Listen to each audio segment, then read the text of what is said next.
Hey gamers, this is a very long compilation video of the various video game reviews I've done over the past couple of years on my YouTube channel. This does not include my Nintendo Direct or gaming presentation reviews because I've either done compilations before or I plan to do them in the near future. For example, I've done Nintendo Direct compilations for the years 2023, 2024, but 2025, I'm gonna save that for when the end of the year comes around. And this also does not include the non-gaming reviews that I've done on the channel, stuff like the Monk movie, Bluey, etc. Those will be saved for a compilation video in another day because I like milking these compilation videos. But yeah, timestamps will be in the description below if you want to skip to a particular section. But otherwise, grab some popcorn and enjoy the video.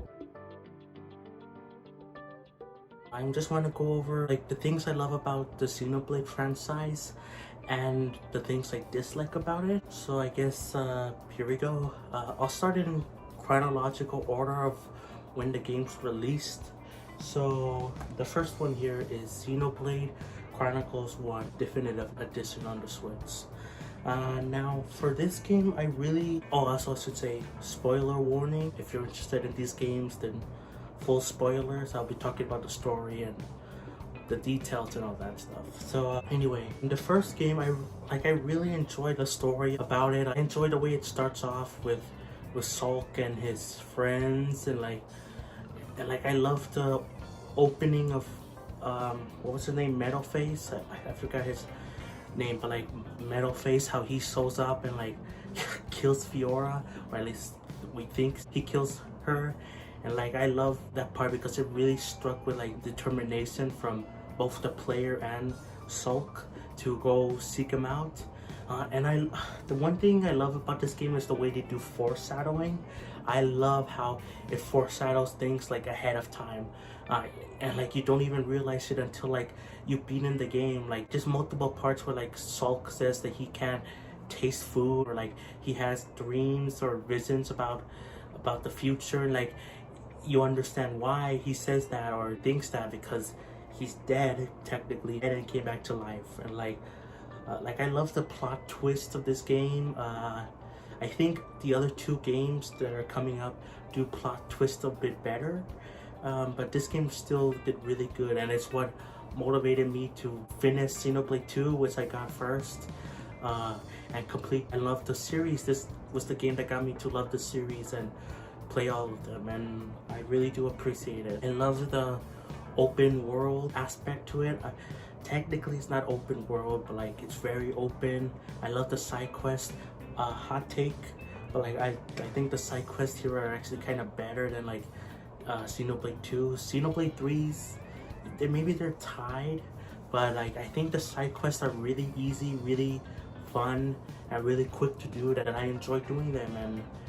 And yeah, like I love again the worlds, the environments. Like I love everything about it. The characters are great.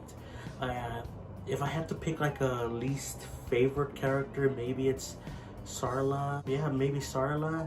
Even then, I do like her a lot, but I think she has the weakest development out of the entire cast. Like Melia, Fiora, Ricky, Dunban. Like I love all of them. Besides Sarla, maybe Fiora has the weakest character overall, but again, I love them all. But yeah, I love this game. I love the Monado. It's really cool. I wish I had it in real life. It's honestly probably my favorite of the swords in the Xenoblade franchise, and story is great. One thing I'll kind of spoil right now is that I think Xenoblade 1's story is made better by Xenoblade 2's, but we'll talk about that in a bit. As for the epilogue, I'll talk about the epilogue now. The epilogue is like really cool.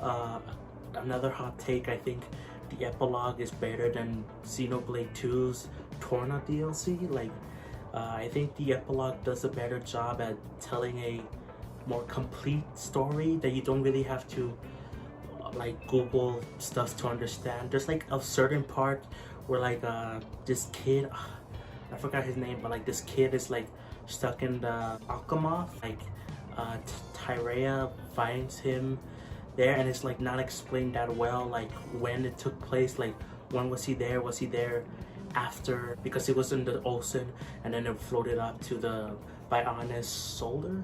So it's not really explained that well when he got stuck in there in the Alchemoth. Was it like when that happened, or was it like right before? And like it's not really explained that well, but like besides that, I think everything else is pretty good in the epilogue. It does a good job for Melia and setting her up for Xenoblade 3's story, and I really enjoyed this game a lot, and I'm glad I got it. I was actually fun story, I was actually considering getting Skyward Sword HD on the Switch instead of this one, but I decided to get this one instead, and I'm so happy I did, because I already got Skyward Sword on the Wii, specifically Wii U, for $20, but I was thinking about getting it again on Switch, but I'm so glad I got this one instead, because I never had Xenoblade the original before. Now, I don't have a physical copy for Xenoblade X on the Wii U, so let's talk about it. I bought it digitally on the Wii U a few months ago to prepare myself for Xenoblade 3's, because I finished Xenoblade 1, the epilogue, Xenoblade 2, and the DLC. So I wanted to play the other Xenoblade game before Xenoblade 3 came out, and I did pick that one up. And I liked it, but it's probably the weakest Xenoblade game in my opinion. Now, for the positives, I really do love the open world. Like, it is completely open world. The other ones are like, they have open environments and they feel open world, but Xenoblade X is really open world. And I love the environments, I love the movement. I love that you could like jump and like you don't take fall damage. Like, I love that a lot. I love the environments. Like, it's really beautiful. Like, it looks great on the Wii U. Like it looks amazing. Great looking game. I love how it looks. Like, and I honestly wish it would be put onto the Switch.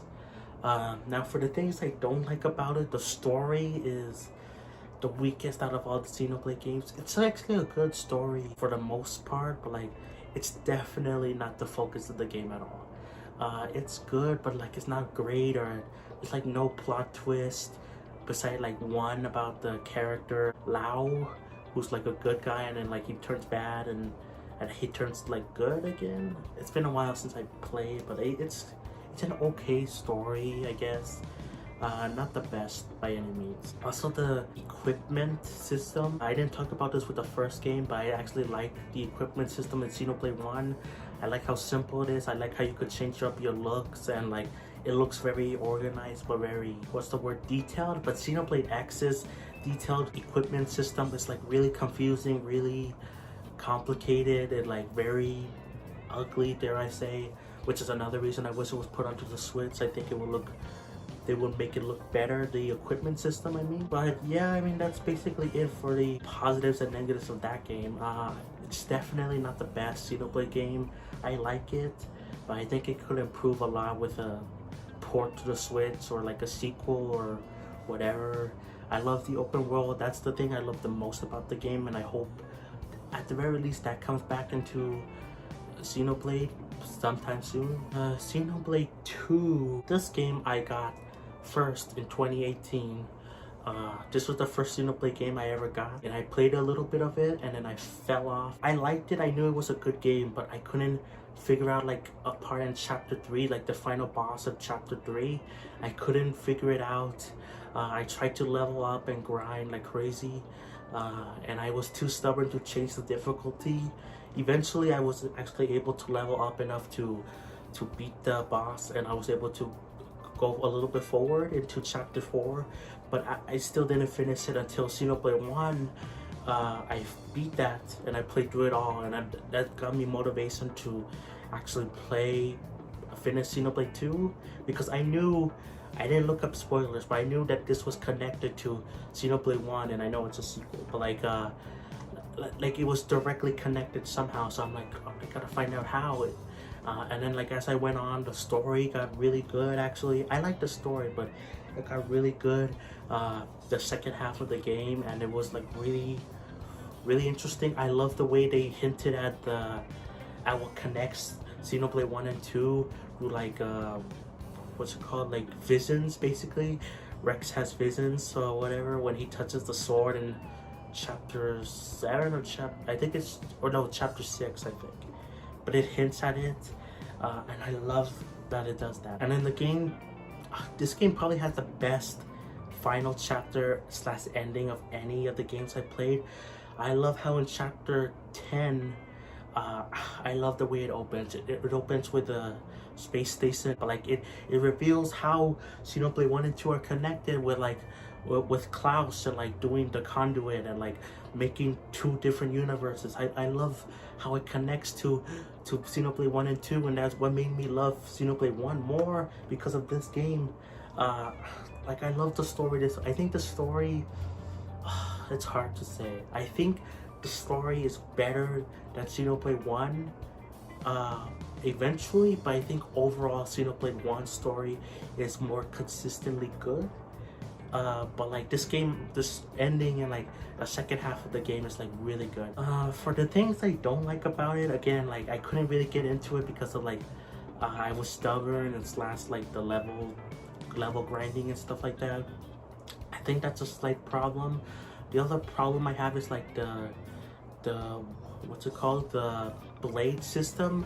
I like the blades, but like the way to get them is like painful. It took me forever to get all the blades in this game. Like I was trying to do all the blades and all the story stuff just in case if Xenoblade 3 had anything to do with that. So I tried to unlock all the blades and do the stories, and that took forever. So again, Xenoblade 3 actually did fix this with having, there was no gacha mechanic. It was just there. But this has a gacha mechanic, and like it's randomly decided if you get a character or just a common blade. So that's one of the things I really dislike the most about this game. And it has issues where I think Xenoblade 1 is better, but overall I still love this game a lot. And even though Xenoblade 1 made me love Xenoblade as a franchise, this was my first Xenoblade game, so I have to appreciate it there. Like it's a good game.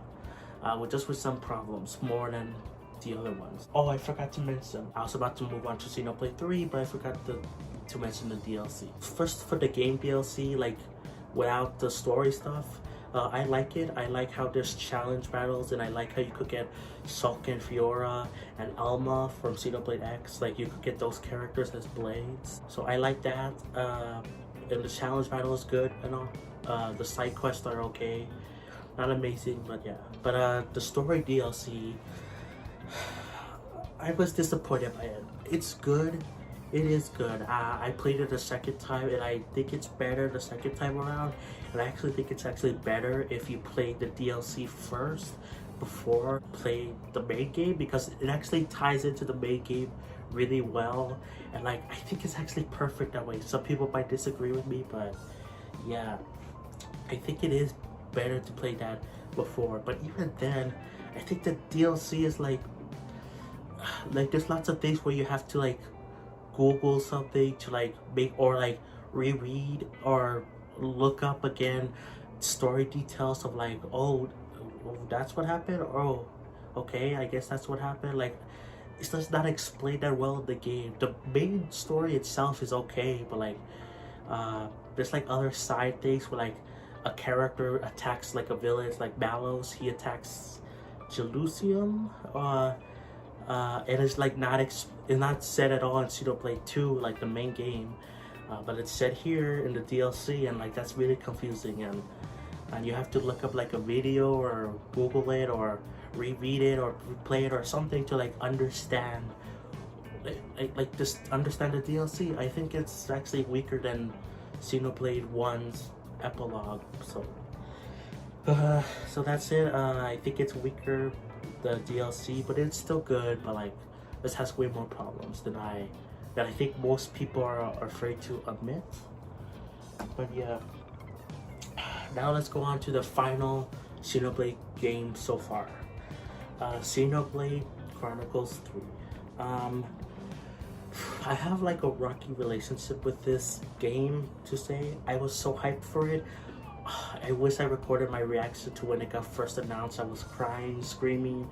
It was everything. It was crazy because that's when I first finished Xenoblade 1 and 2 and their stories.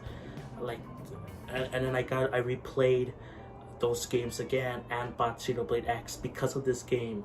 So the hype was real for this. Now, I love the first 5 chapters and the beginning of chapter 6. I love the way it builds the characters to become closer together, and I love the way it's done, the story of like Noah and Mio. Like, I love that stuff. It's probably the best love relationship in any of the Xenoblade games, I dare say.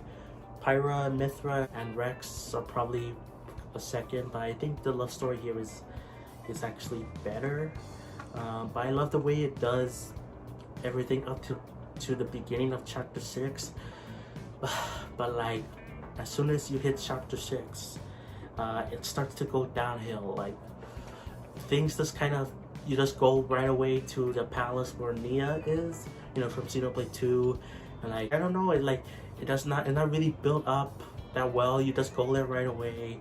You get side quests that are mandatory, like Mio's side story and Noah's side story, which technically Noah's is more important, but Mio's is like, I don't know why it's included as part of the main story. Like, it's a side quest, but like, you have to do it to complete the main story. Noah's at least makes more sense, but even then it's like, why? Like, and like, it's kind of weird how they make Nia more important in this game than Melia from Xenoblade 1.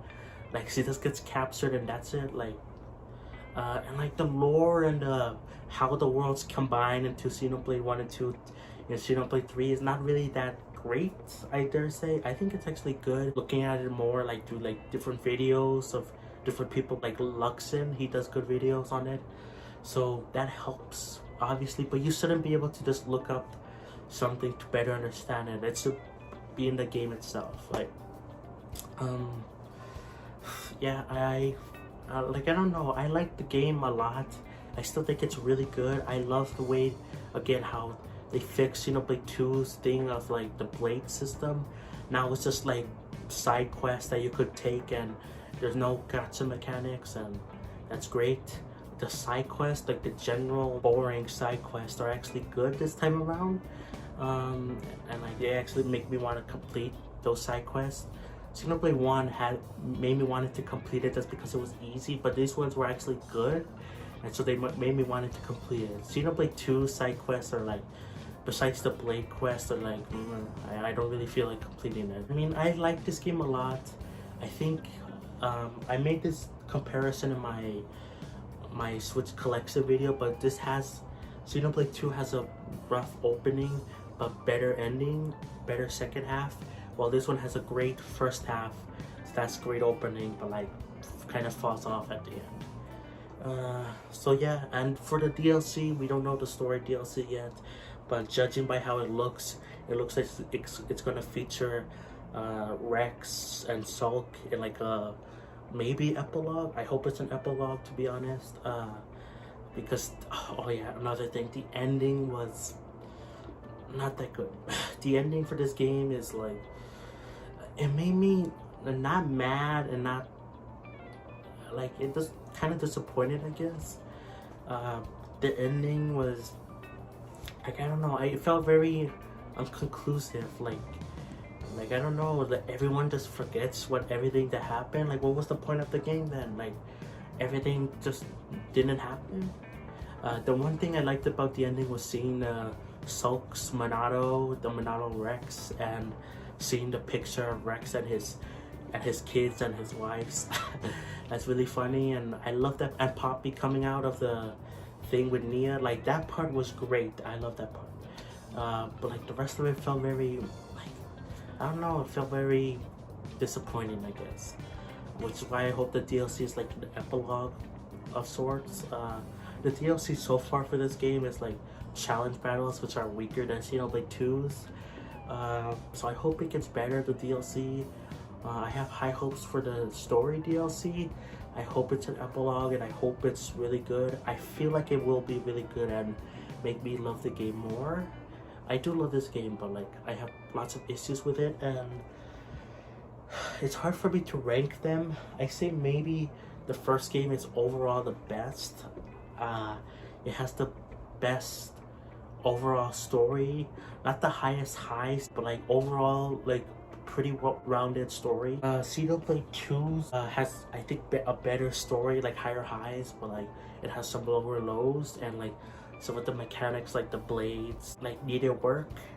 And for Xenoblade 3, it fixed a lot of those issues, but I also think it fell off the bag with the story. So no Xenoblade game is perfect, and then Xenoblade X like has issues, obviously, that I mentioned before. They're all good games though, and I would recommend them. They're really fun. I love them a lot.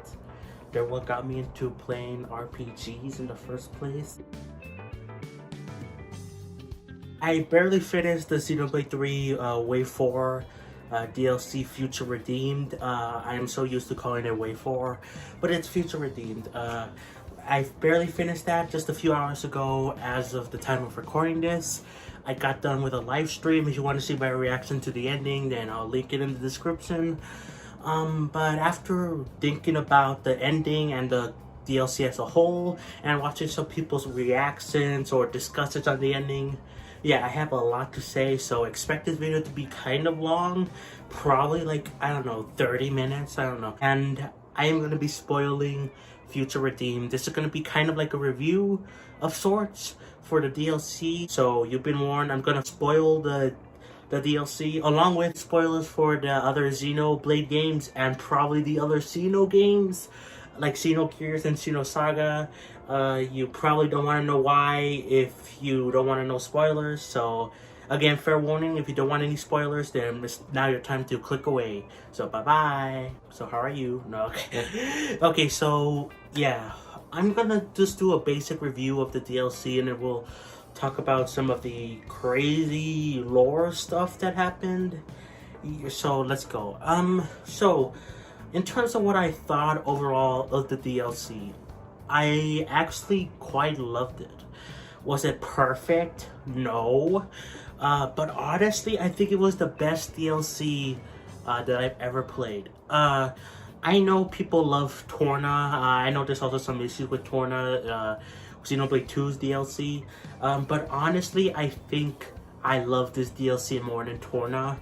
I've always had issues with Torna not explaining some details well, locking stuff behind community stuff, and like it kind of felt a bit short. While in Xenoblade 3's case, it had about the same amount of cutscenes as Torna, but a little bit more. It had more dialogue because of the fact that there were some scenes where there was voice dialogue where there was no cutscenes, whatever. Plus, the game just felt bigger. There was more better side quests that weren't locked behind community. Like, you didn't have to do side quests in order to progress the story, just like Torna, and I really appreciate that. And again, the side quests here were like really good. I didn't do all of them, but I did do a lot of them because there's actually good rewards for doing side quests, which was like getting unlocks for gem stuff or accessory stuff, which I will talk about in a bit, about some issues I had with that.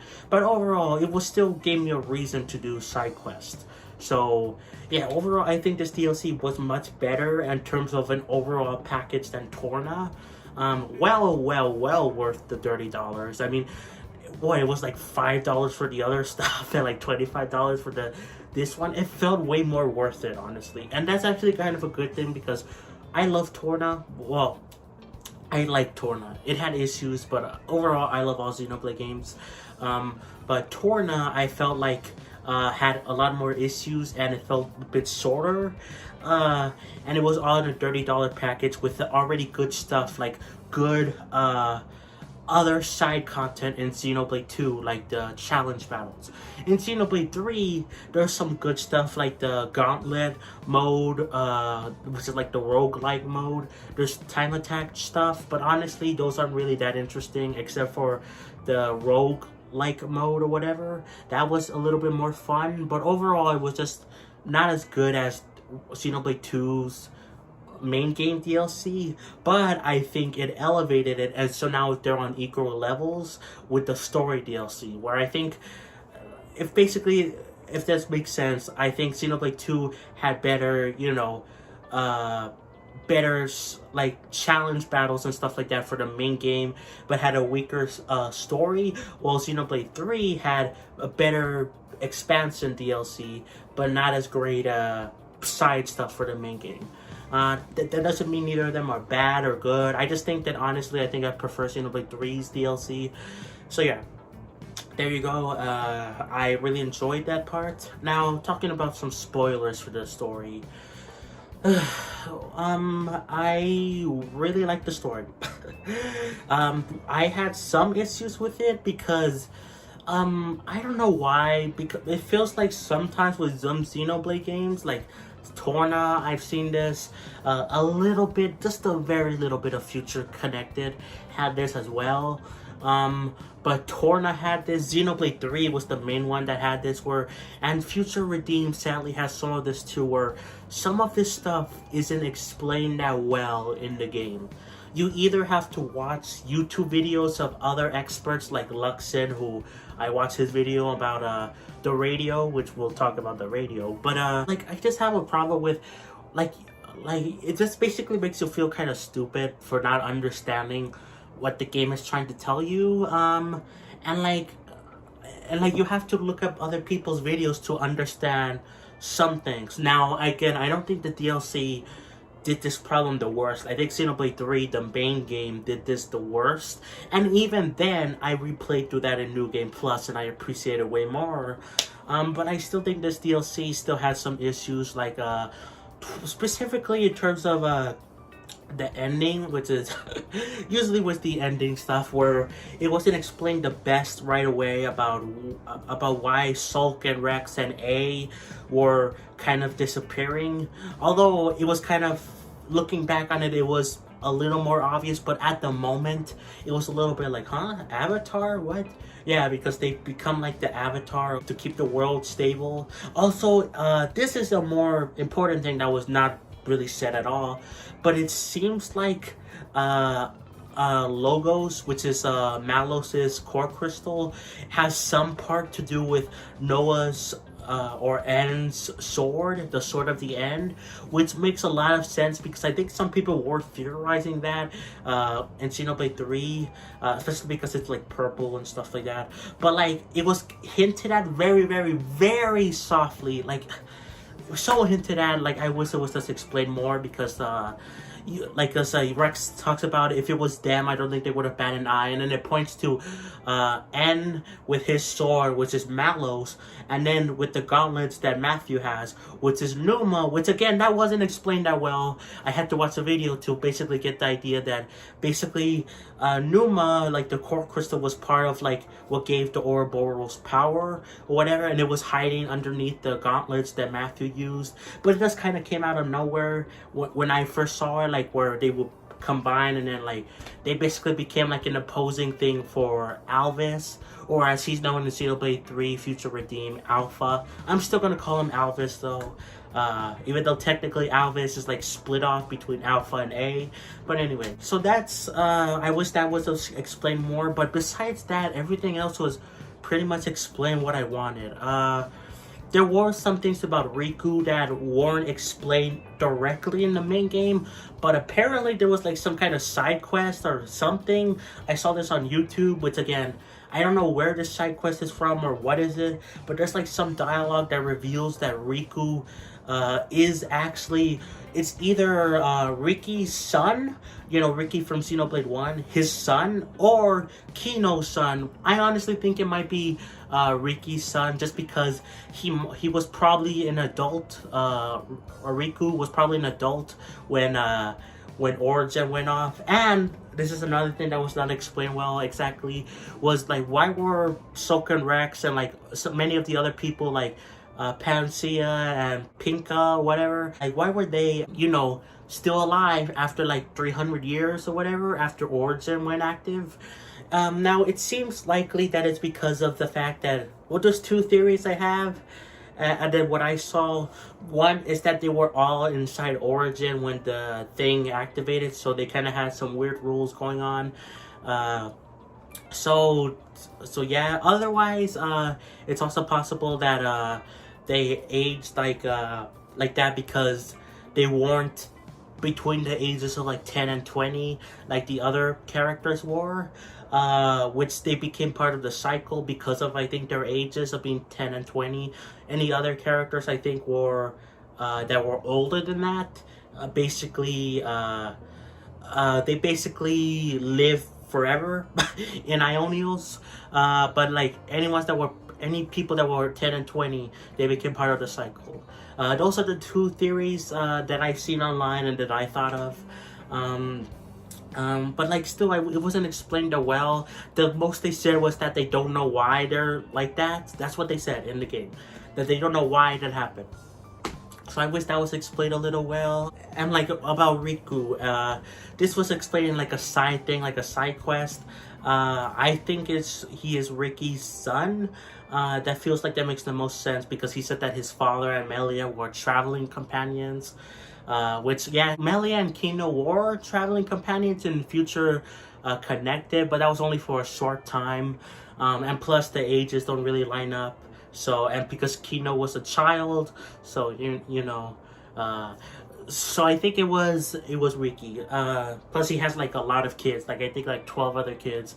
One of those could be Riku, why the heck not? But yeah, that wasn't explained directly in the game. It was in the game, but not in the main story, and I just kind of had a problem with that. But besides those few things that basically happened towards the end, honestly, this story was basically what I wanted Xenoblade 3 to initially be. Basically, I wanted Xenoblade 3 to... Yes, of course, I love fan service. I love seeing Rex and Sulk back in it again. But I honestly really loved Matthew. He was a really cool character. I liked Nicole, and Glimmer. They were cool, especially because of their relations with Sulk and Rex, which... all of this wasn't explained directly. I'm honestly okay with, because it was basically all but guaranteed that Nicole, which I don't know how you say his name, Nicole, it kind of sounds like a girl name with Nicole. Anyway, he is clearly Sulk and Fiora's kid, and Glimmer is clearly Pyra and Rex's kid, and like it was made pretty obvious in terms of like affinity scenes or the main story that they were their kids. So honestly, I'm fine with them not directly stating that, although it was pretty dang obvious. So yeah, back onto the main topic about that. I honestly think this was what Xenoblade 3 should have been. I don't have an issue with Xenoblade 3 overall. Like, I appreciated way more the base game for what it is and what it did. But overall, this was kind of what I was expecting Xenoblade 3 to be, basically. Where the previous heroes will help out the new heroes, and like they would like do these things, and it was so cool to see these references to past Xenoblade games or whatever, and to carry on the future. And honestly, I really appreciate that. And yeah, basically what I wished for Xenoblade 3. Although I will say that I am happy that it is confirmed that at the end of Xenoblade 3 Future Redeemed, that it looks like the worlds after Xenoblade 3, they became one again. Like they fully merged back together to become one world. And I really appreciate that confirmation, because I was kind of sad, and like I was hoping that they would fuse again in the future, because no one heard Mio's like flute or whatever. So I'm glad that was confirmed. And overall, I really enjoyed the DLC. In terms of the story, had some issues, but overall I think it was pretty dang good. I liked what they did with Alvis and like Alpha and A and stuff like that. But in terms of like combat and like in terms of exploration, that was actually really good too. Now, the one issue I had with this was the fact that you had to look for all these unlockables to unlock the gem parts, to unlock accessory slots, to unlock art slots. Like, honestly, I kind of liked that, but I also kind of didn't. I kind of liked that in occurrence exploration, but at the same time, it kind of felt like you had to look for them, because without them, you would feel very overwhelmed by the enemies or whatever, so you kind of had to explore, which I like exploring in games. I like exploring in Xenoblade, and I'm gonna do it in Tears of the Kingdom, but I don't like the idea of feeling like I have to explore to get these necessary things. I like if there's bonuses, like maybe if there was like you could get extra arts through you know, looking around. Like I don't know, they could have done something. And I kind of liked what they did with the unlocking accessories, but I also kind of didn't, because that forced me to explore a lot and not finish the main game as fast as possible, because I wanted to finish Future Redeemed, the main story of the DLC, quickly, relatively speaking, because I wanted to get back on Twitter. I wanted to get back on the Xenoblade Reddit. And I kind of had to explore to look for a lot of items. And I still haven't even gotten them all. If you see my live stream, I don't even have all the items unlockables. I have a lot of them, but probably only like 2/3 of them. Like I'm missing still 1/3 of them. And like, so honestly, that was kind of an issue, but I also kind of liked it in a weird way. I don't know how to feel about it. Besides that, I like the combat. It was pretty good. Slightly weird to get used to without the Ouroboros stuff. I kind of miss the Ouroboros powers. Where you fuse with your partner. But honestly, what they did here was fine enough. What was interesting to me though was the fact that they changed the quest markers. Like before in Xenoblade 3, you would have a question mark whenever someone had a side quest, but they changed it to an exclamation mark for some reason, and then they put the question marks as when you have, because you, in Xenoblade 3 Future Redeemed, you could craft things. Like one of those things is like a mesk thing, which basically sends out a radio signal to like scan out different containers, different things in general in the world, and those are the question marks. And honestly, I think those should have been flipped. Very strange decision, honestly. I don't know why they changed that. I feel like there's no real, like, why change that? The other thing I want to talk about is the fact that I like the exploring. It was pretty good. Basically very similar, but I felt like it was a lot bigger than one Xenoblade 3 map. It felt really big, and I really appreciated that. Very variety. I love the Collectopedia that was back. I love that it was back. I missed the Collectopedia. Community was back, but this time it wasn't. You didn't have to do it to progress the game, and I really appreciate that. Affinity points were used to like unlock like powerful skills, powerful arts, stuff like that, and I actually really appreciate that. Most of the changes here in Xenoblade 3 Future Redeemed were honestly, I think, a bit better than the main game's changes. There were some issues or some things that I didn't like as much, or some that I was just like huh? But overall, I think it was all pretty dang good, the changes they made to the DLC in terms of the exploration, the combat, and all that stuff. I kind of like building things more in Xenoblade 3 Future Redeemed. It was kind of it reminded me of a bit like Xenoblade 2's like it locked behind skills, like the skill thing for blades. The one thing about that though was that and mostly like 99% of the time, those things you had to build were only for side stuff. You didn't really have to do that for main story stuff, except towards the very end where you had to get some things to build things. But even then, it wasn't that hard to get those things, because they were like easily available items in that area you were in. So you just had to walk around a little bit and then you would find those items. But still, it was kind of weird that there were still mandatory building sections in the game, kind of like mandatory skill, whatever they're called in Xenoblade 2.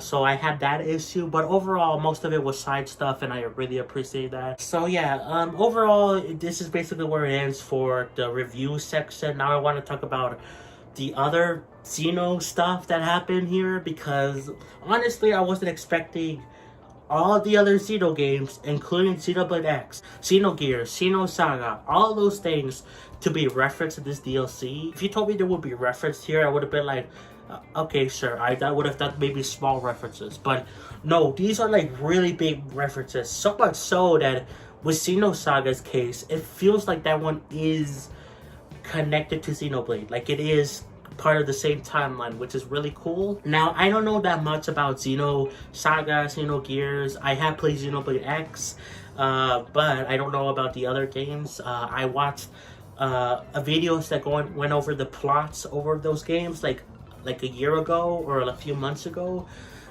So I know the stories of them to a rough degree, but overall it was still cool to see all these references to different characters from Xenosaga, getting a name drop of Project Exodus from Xenoblade X.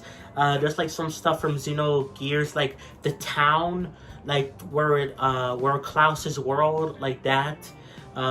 Is basically like a whole big thing reference to Xenogears, like its landmass. And overall, it seems like Xenosaga, again, is connected to Xenoblade. Because from what I know and what I've seen other people talk about, in Xenosaga, Earth was presumed missing. They didn't know why it went. It like disappeared. And now we know that it was because of Klaus. His experiment caused the Earth to be split into two and to become part of pocket universes, and so they were basically invisible. You couldn't really see them anywhere until Xenoblade 3 happens, and then they restart Origin, and then the worlds become visible again, and then they become two separate Earths, and then they fuse together to become one Earth finally. And then after the credits scene, you'll see this light coming to Earth, and it's just like in Xenosaga, with at the end of Xenosaga 3, Cosmos is like coming into Earth. And honestly, I think that's really cool that they're doing that for connecting Xenosaga. Now, in terms of Xenogears and Xenoblade X, what are those references? They're technically, I don't want to deny it. There could very well, this could all tie into one single timeline of games. It could. Some people, including Luxon, are like saying that it's not that they're like just separate universes, like 3 separate universes now. The Xenoblade and Xenosaga one, Xenogears, and then the Xenoblade X one. But honestly, they could all fit in here. Now, do I think that's going to happen? I don't think so.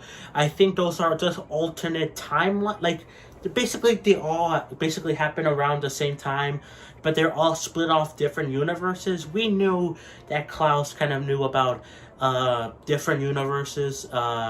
So, and like, yeah, he created 2 separate universes from the experiment, but there were probably other universes around, so that's kind of where you get the Xenoblade X and Xenogears universe. So I don't see that issue. But if they wanted to, they could totally combine all of the things together to make Xenogears part of it. Xenoblade X could be, maybe that light was not Cosmos, maybe it was Elma or the White Whale crashing into Mira. We don't know. We don't know what's going on with the future of Xenoblade, and that's kind of exciting and kind of crazy. What I think is most likely it is, though, is the Xenosaga thing with Cosmos. What does that still mean for the future of Xenoblade and Xenosaga and Xeno stuff in general? I don't know. I think it's very possible we will see within the next year. We will see Xenosaga remasters on the Switch, because to get people caught up with the lore, and to play those games, because those are really hard to play. I think that's totally in the realm of possibility that we get those games to catch up people on the lore. And then we see Xenoblade 4, which is also Xenosaga 4. Like, I don't know. There's like so many possibilities that I've got to make a whole different video talking about what's next for Xenoblade, because I see multiple different ideas what they could do. Like, they could totally do a Xenoblade X2, then remaster Xenoblade X from the Wii U, change up some things to make it connect to the trilogy, the numbered trilogy, do Xenoblade X3. They could do Xenosaga, like the ports, remasters. Like, there's like so many possibilities. Like, I'm gonna have to do a whole separate video on just what I think the future will be for this franchise because honestly, I love Xenoblade. I love the Xeno series as a whole. Does that mean I have played all these Xeno games? No, I never played Xenogears, Xenosaga, but I will one day if they bring them over to Switch, or if I can emulate them. I'm pretty sure I could emulate Xenogears. I think that one will be the easiest. Xenosaga will be probably hard. I plan to do that with the Wii U because it can emulate PS1 games.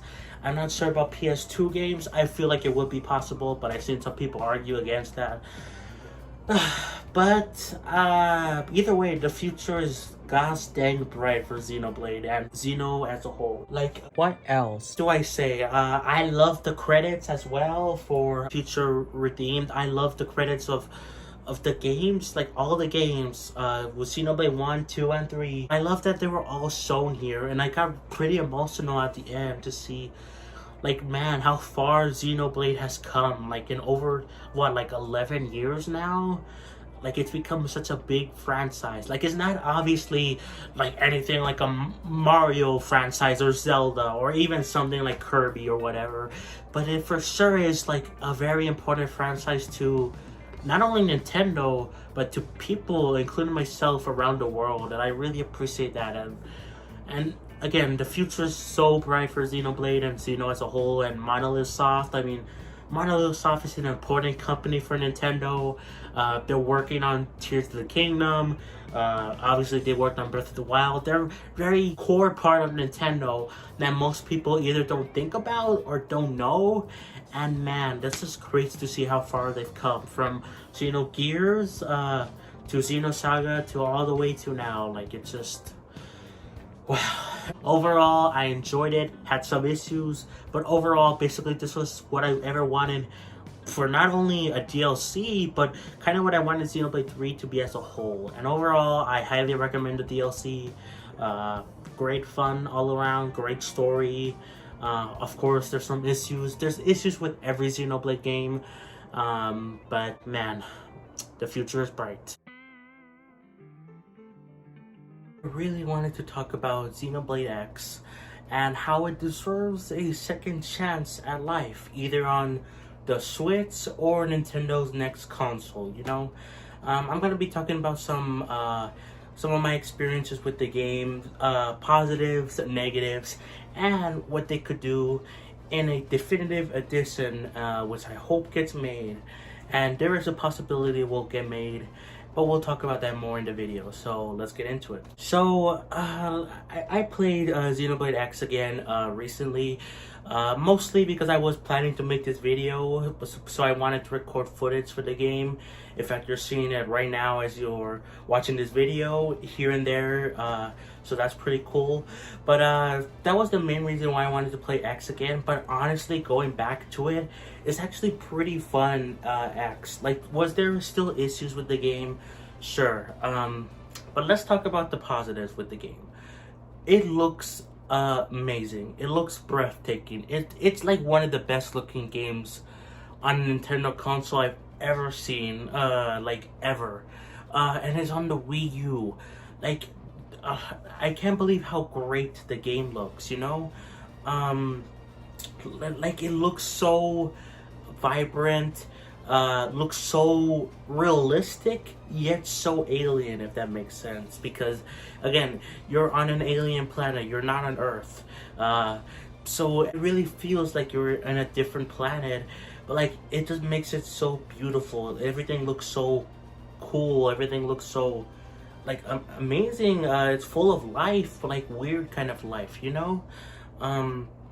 Yeah, I really, really love how the game looks. It is one of my, I think it's objectively one of the best looking games, again, on a Nintendo console. And it really helped. Like, again, it led to, I've said this before in other videos, Xenoblade X led to Breath of the Wild, which eventually led to Tears of the Kingdom, which people love. Breath of the Wild, people love Tears of the Kingdom. Revolutionary in terms of open world stuff. Tears of the Kingdom expanded upon it, you know? And you can't have done it without Xenoblade X, because the team, Monolith Soft, which I have done a dedicated video on why they are so amazing, They worked on Xenoblade X, which eventually led them to Breath of the Wild, Tears of the Kingdom, you know. So yeah, the game is like a technical marvel. I love how it looks. In terms of its story, it's not the best story in any Xenoblade game. In fact, it's probably the weakest story ever in a Xenoblade game. But that doesn't mean it's bad. By no means it doesn't mean it's bad. It just means it's kind of not as much as other Xenoblade games. But I actually enjoyed the story overall. What are some issues in terms of plot-related stuff? Like, I think so.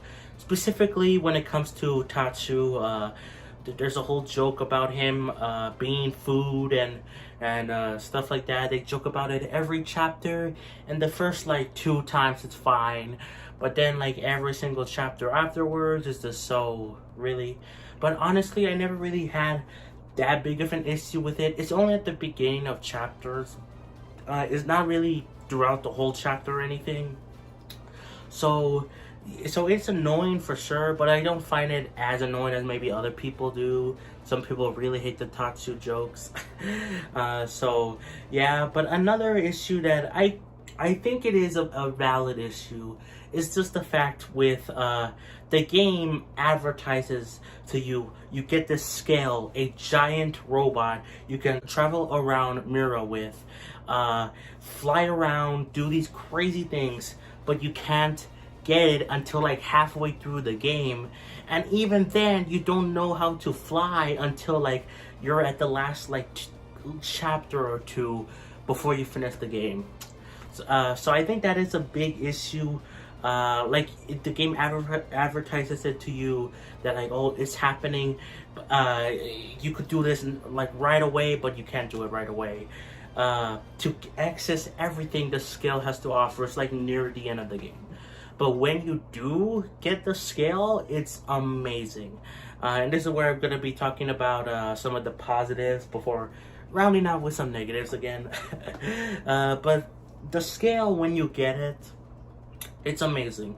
Like I said, you don't get the flying ability right away as soon as you get a scale. But that's still fine, because you could jump really high. You can transport way faster, turn into like a cover car. That's really cool. And you could just fight off bigger, stronger enemies before, which would take you either, it would be hard to do before or basically impossible. And I love that the scale made you feel more powerful even before you got the flying ability. Like I said, you could jump high. It made cliffs which seemed like impossible to climb, now a breeze, you know? Of course, there was still a limit until you got the flying module, which when I first got the flying module, man, that was amazing, because like you could see the whole world beneath you and you could go anywhere. I believe this is the same. They said this in Breath of the Wild, where if you see it, you can go to it. But this was first created, that tagline was first created for Xenoblade X, because if you see it, you can go to that place. Not right away. In Breath of the Wild, you could basically go right away to anywhere. Again, there's some exceptions here and there, like you needed more stamina, but you could always make stamina food. But with Xenoblade X, like, yeah, you can't get to higher places immediately, but eventually you can, and that's just so breathtaking, you know? Yeah, one of the most magical moments I've seen in the game, and yeah, like, wow. Going back to the story, I actually, like I said, I was surprised by it wasn't bad by any means. I was surprised by some twists and turns here and there. The one disappointing thing about the story is Lao. Not that he was a bad twist villain. I actually thought that he was a pretty good twist villain. Wasn't expecting that really, but it makes sense for him. But I wasn't expecting him to be a party member and then lose him as a party member, you know? That made me really sad, honestly. But I kind of like that they did that, you know?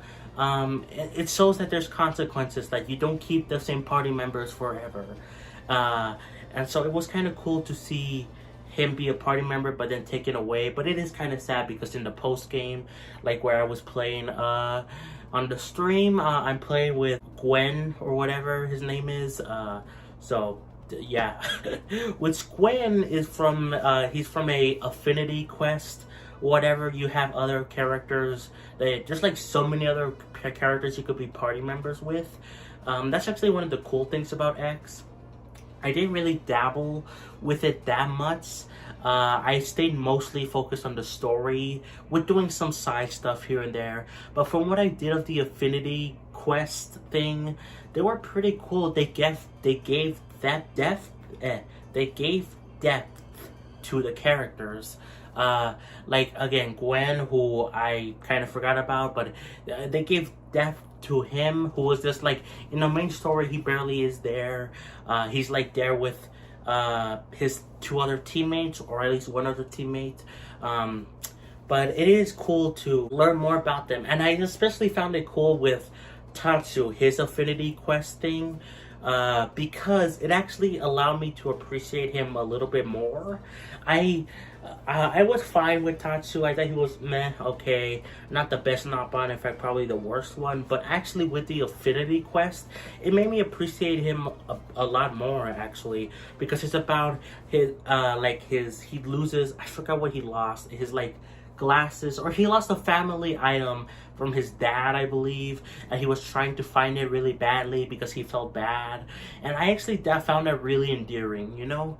It made me appreciate Tatsu a lot more, though I still think he's not the best Nopon in the world, yeah, but he made me that quest made me appreciate him more.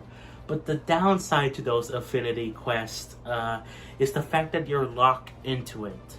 If you say, okay, I'm gonna do it, you cannot back out of the quest. So if you meet the conditions, you have to meet conditions to get the quest, to access and play it.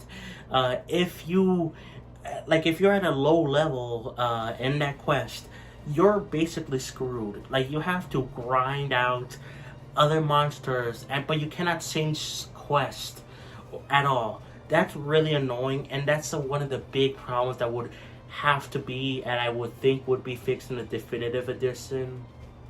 Just the fact that you're locked into quests. What game does that? Xenoblade X? Why? Xenoblade 2, Xenoblade 3, Xenoblade 1, they don't lock you behind quests, like Blade Quest or Hero Quest. They don't lock you behind those. You can take them at your own pace, you know? So yeah, I don't know why Xenoblade X does this. So hopefully they fix that in a definitive edition. Another one of the big issues with the game is just the fact that it's the size of the font, the text is so small.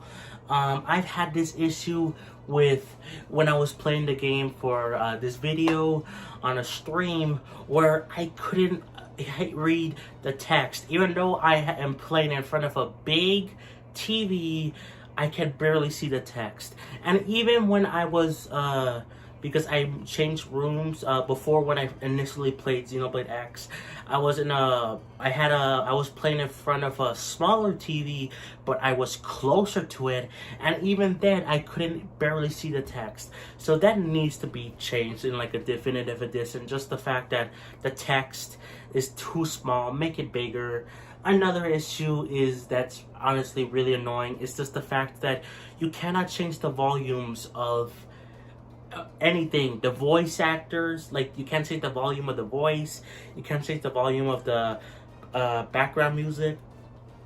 You can't do that at all. So most of the time in cutscenes, there's like loud music playing during important cutscenes, and it's just so annoying. You have to have subtitles on, which I have subtitles on anyway because I sometimes miss stuff in Xenoblade games and I like to follow exactly what they say, but you shouldn't be required to have it just because of the background music, you know? Again, a simple toggle would just be amazing. Yeah, and in terms of the music, relating to the background music, honestly, the music is actually really good. very underrated soundtrack. See, it's a Xenoblade game. Every Xenoblade game has amazing music, but Xenoblade X's music feels different, but yet still feels like Xenoblade. It feels like Alien again, because it's about you're on a different planet, but like it feels very unique.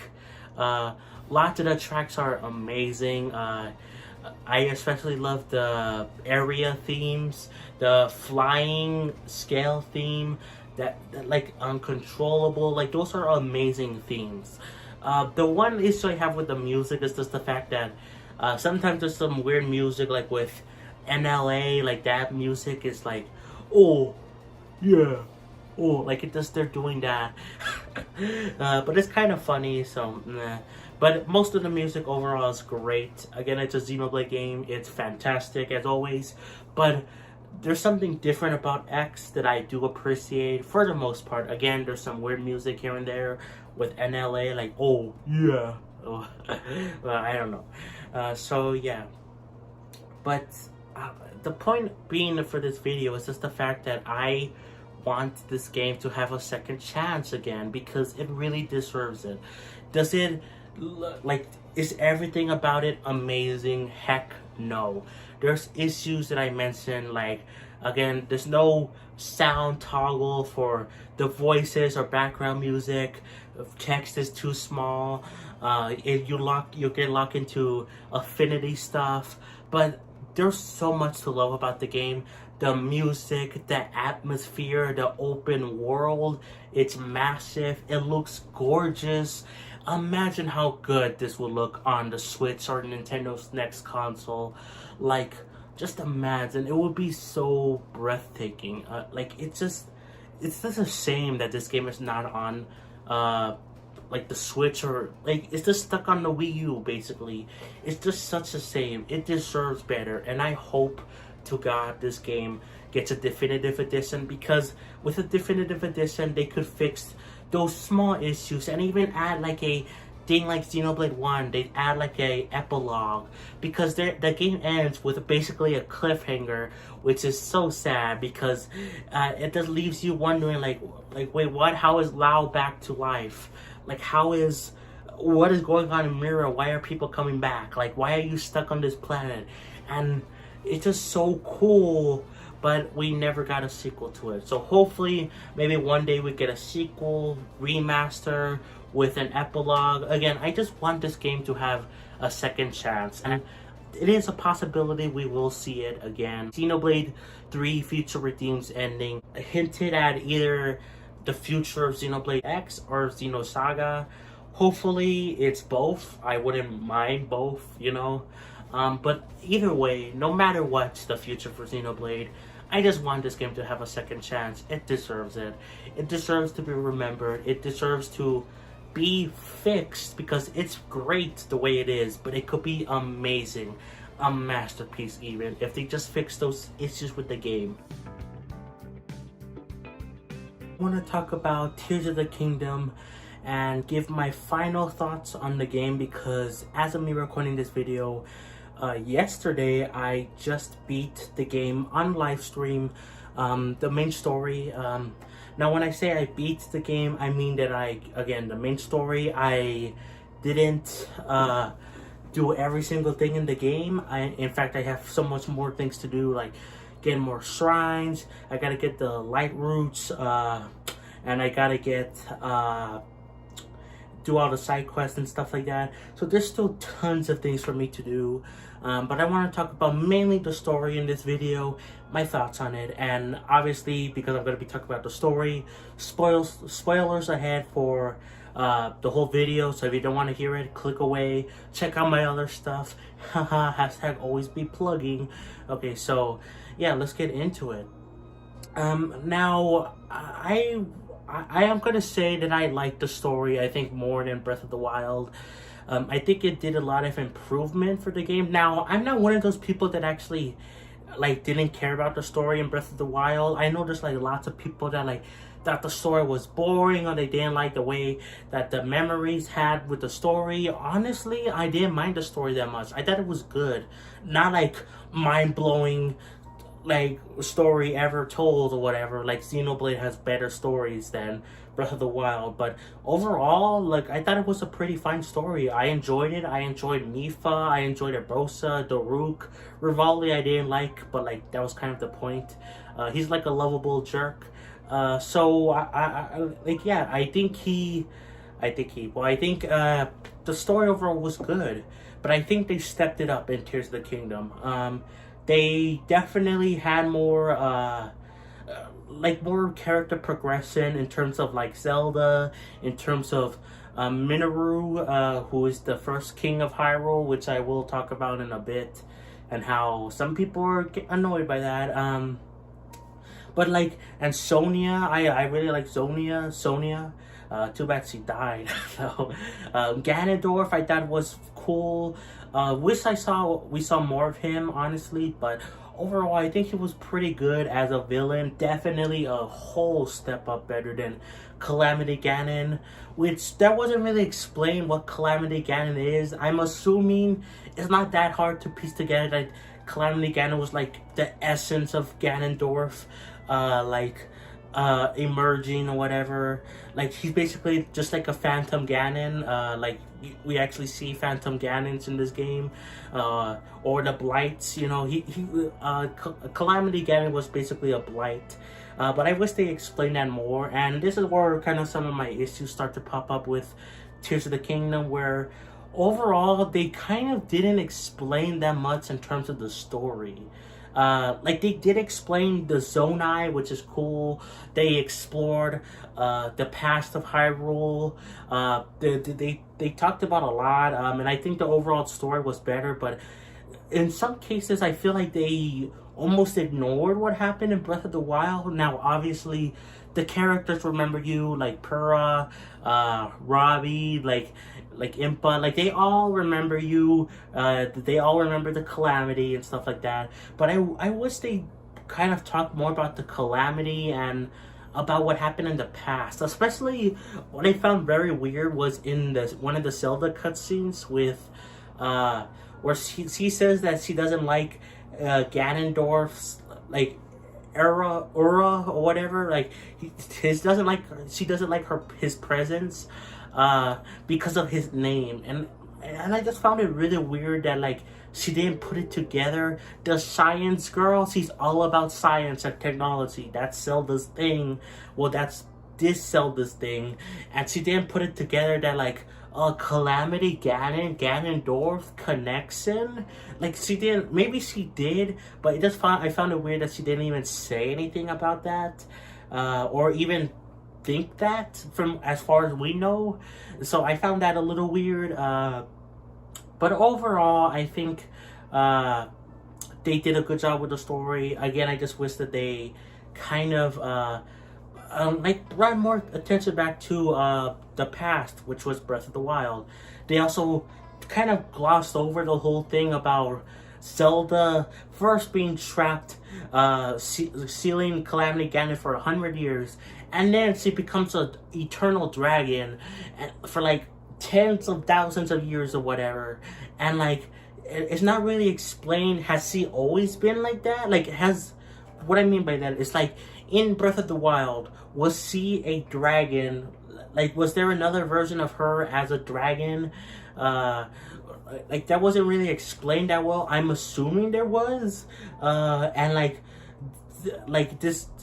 Zelda was always meant to go back to the past and like become a dragon and stuff like that. That's what I'm assuming, but like it will be, again, they don't explain that well at all. So they also glossed over the fact that like the Sky Islands, why did they appear? Why are the shrines like why are the Zonai signs here? In like some NPC dialogue, they say that the shrines appeared after the upheaval, but like what happened with the sky? Like, why is it there? What caused it to suddenly appear there? Like that wasn't explained at all.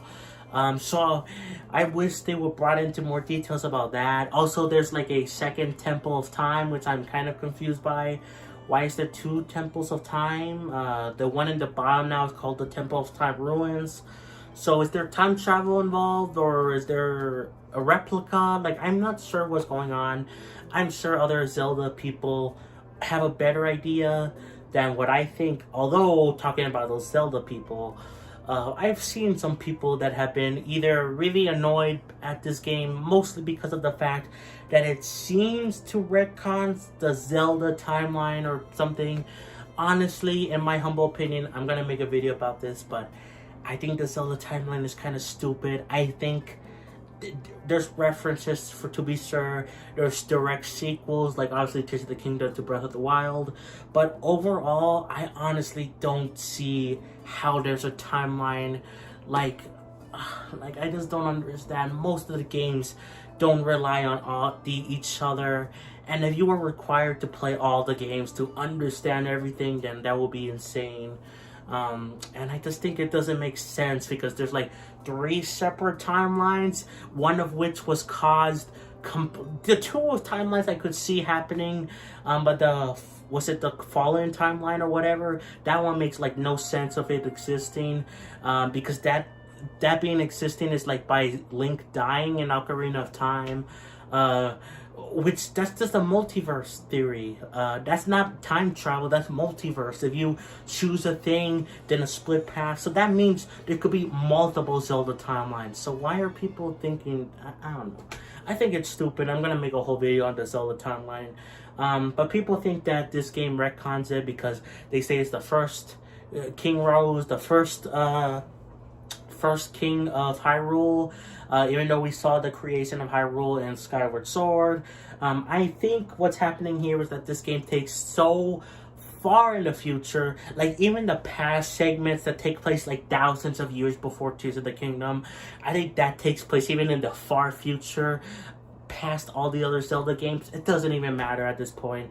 So I think the Zelda team is just tired of the Zelda timeline, and I don't blame them. I'm tired of it too. So you cry about it, Zelda fans. No, not really. But like, I just think that some people take it a little bit too seriously. I'm fine with them being like, what's going on here? Like, I understand. I have questions about this game too. Like, again, where did the Sky Islands come from? That I wish were explained. So yeah, I don't blame other people, but I just find that some people that really are attached to the Zelda timeline are kind of crazy. Oh my god. Another thing about the story is I liked the cutscenes, although they did have memories back, just like in Breath of the Wild. Although we saw it not from Link's perspective, it was from Zelda's. And I thought that was cool, although I am a bit disappointed because I was really hoping for Zelda to be playable in some way in these cutscenes. Like, imagine it. You get into this cutscene and you play as Zelda, like in that one section, and you could do these things like interact with puzzles or Hyrule Castle, and then the cutscene takes place, and then you could cut back to Link, you know? Like, I just thought that would have been so cool. Yeah, and it's just really disappointing that they didn't do that. I also found it really weird how they, if you could find the Tears of the Kingdom, funny name drop, but you could find the tears in different locations, and so you can be easily spoiled by the story. And it wasn't that much of a problem in Breath of the Wild. They had an order in Breath of the Wild, but it didn't really matter that much because you felt you did still get a sense of the cutscene. It was kind of its own individual part. Like, it didn't matter that much. It was cool when you put them all together.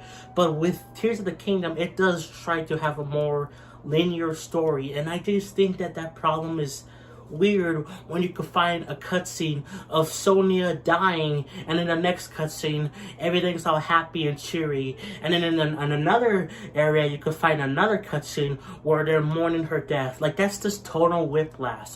I just don't understand why they didn't just do this where you find a tier, any tier, it doesn't matter what order you get them, it will just play the right cutscene chronologically. So you find this tier, no matter where you find it, you'll play that first cutscene, if that makes sense. I don't know why they didn't do it like that. That would have just solved like every other issue.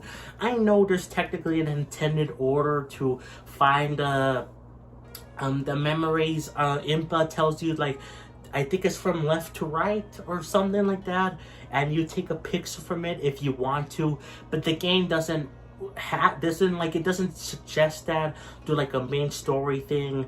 It doesn't tell you directly, like, it just kind of makes you guess that, oh, do the intended order. And even if you follow the intended order, this is an open world game. You're gonna explore, you're gonna find crazy stuff, and if you just happen to be near a tier memory spot, then you're probably gonna activate it, you know. So I just found that kind of weird. I am happy that I think the first one you ever get is the one where Zelda comes into this new past Hyrule or whatever. But I found one cutscene where Zonia died, and I'm like, wait, what? She died? Okay. Like, it was after her death. Like, oh, she's dead, and then I found a cutscene later about how she died or whatever. So I just, again, tonal whiplash. I wish they could have handled that better. But overall, I do admire the attempt of making a more better linear story. I just wish it was handled. Again, just play the right cutscene no matter where you are in the world, you know? I actually really found the ending of the game really good, actually. You have to go into Hyrule Castle, which, by the way, I just kind of found it a little annoying as well, how Hyrule Castle, like, after you get the cutscene with Purah,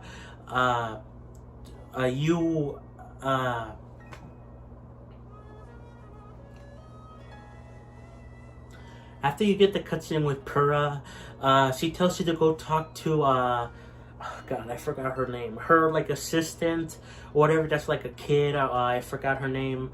But to go talk to her to see, oh, does she know where Ganondorf is? But she doesn't tell you anything. She just tells you about the Yiga clan, Master Koga, and about the statues, which apparently, from looking it up, that is a hint. If you defeat Master Koga, then you will get the location of Ganondorf, and plus the statues point to where Ganondorf is. But I didn't want to do that now. I just wanted to beat the story because I didn't want to be spoiled by it, you know, so... yeah, I just said, okay, who cares? I'll just go straight to In the Chasm underneath Hyrule Castle, and that was pretty cool. It was kind of confusing at first, but I kind of liked how you had to be prepared with, like, gloom resistance, the food to increase your to refill your depleted hearts. I thought that was cool. And overall, the enemies were pretty tough. There's even a Lionel there, which I did beat and I did fight. So yeah, overall, it was cool to get there, and it was just so cool, honestly, to just go back to the beginning of the game. Like, you stumble upon where you started the game with, and it's just so cool. And you even find Zelda's torch, and it's just so sad that you see, like, again, the beginning of the game process. And, like, what's cool about it is that the rocks that were inaccessible at the beginning of the game, if you blow them up or with either a, you know, the bomb arrows, or like smash them with like a rock hammer or whatever, you see Zelda there with the Master Sword, and, like, it's just mind-blowing to see that it was there the whole time. And when you finally get to Ganondorf, that was really cool. Way better fight than it was in Breath of the Wild. I love that fight way more. I like how Ganondorf, I like how he regenerates into, he's really rehydrated, you know, back in action. And I like how he uses like, your moves against you, like the Flurry Rust. I thought that was so cool. It was kind of hard fight, like, it was kind of hard, but it was overall not that bad. It was cool that the sages were with you in this battle. That was really cool, way better than it was in Breath of the Wild, where where the champions or the new champions or whatever, the new champions didn't do anything but besides help you in their areas, and then the old champions, they just shot their lasers at Ganon's castle, and that's it. So it was cool to see the sages actually there with you, and it felt so cool and so, like, epic, you know? So yeah, the fight was challenging, but not that hard. And then I wasn't expecting this at all, where Ganondorf decides that, oh, I'm gonna become a dragon to be, to take you down, even if I lose my consciousness. And I thought that was so cool. It was obviously foreshadowed with Zelda doing it, which, by the way, that Zelda scene of her doing it, wow, that was kind of sad, honestly. But Ganon doing it is like really cool, and it was so cool that the Light Dragon, which is Zelda, like, even though she lost her consciousness, she still had a sense of helping Link. And it was cool that to see her come in and then you fight Ganon as like a dragon now, and it was so much more cooler than it was in Breath of the Wild, because you're actually landing on the dragon and using your Master Sword to cut down this weird eyeball things, and it was just really cool and exciting. Way better than the shooting arrows from a distance at Dark Beast Ganon. I love that overall. And then like at the ending, when Zelda comes back to normal, which is kind of a good thing. Maybe they should have had lasting consequences, but then again, she was trapped there for like tens of thousands of years, so you know. But it was really cool that you actually got one more playable sequence where you were diving to reach Zelda. Like, I just love that so much, dude. Like, I just love that. Now talking about some of the other stuff, this is really picky, but the sages, I wish that Teba was the sage and not Tulin. I actually like Tulin. I don't actually mind him that much. He's a good character and a good sage, but I just find it annoying, like, just for my own like OCD thing, that the old characters that you fight alongside with, like, you know, your Noble, like Sidon, like Reiju, they're sages, just and they're like the new champions as well. But Teba is not one of them. It's his son. I just find that kind of weird. Like, it's cool in a way, but again, it's just my OCD thing. It's kind of weird, but I do like Tulin. Okay.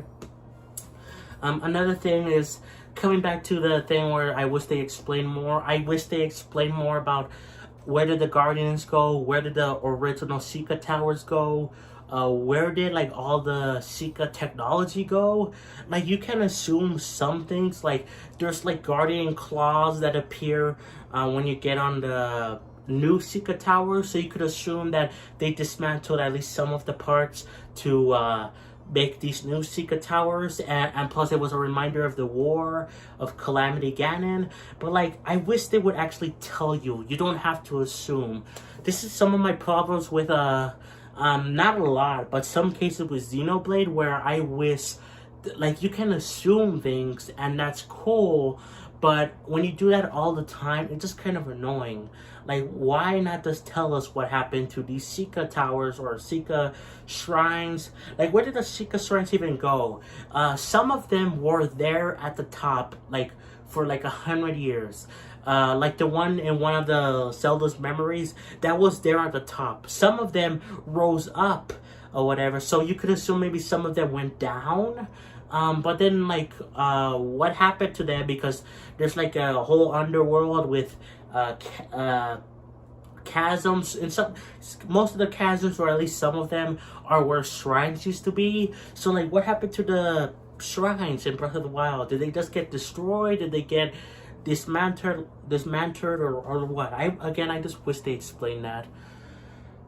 Kind of annoying, but even though I'm talking a lot of complaints about the story, overall I enjoyed it. Like, I think it was better than Breath of the Wild, and I didn't mind that story that much. I wish they did some better things here and there, like explain things about where did these things go from Breath of the Wild.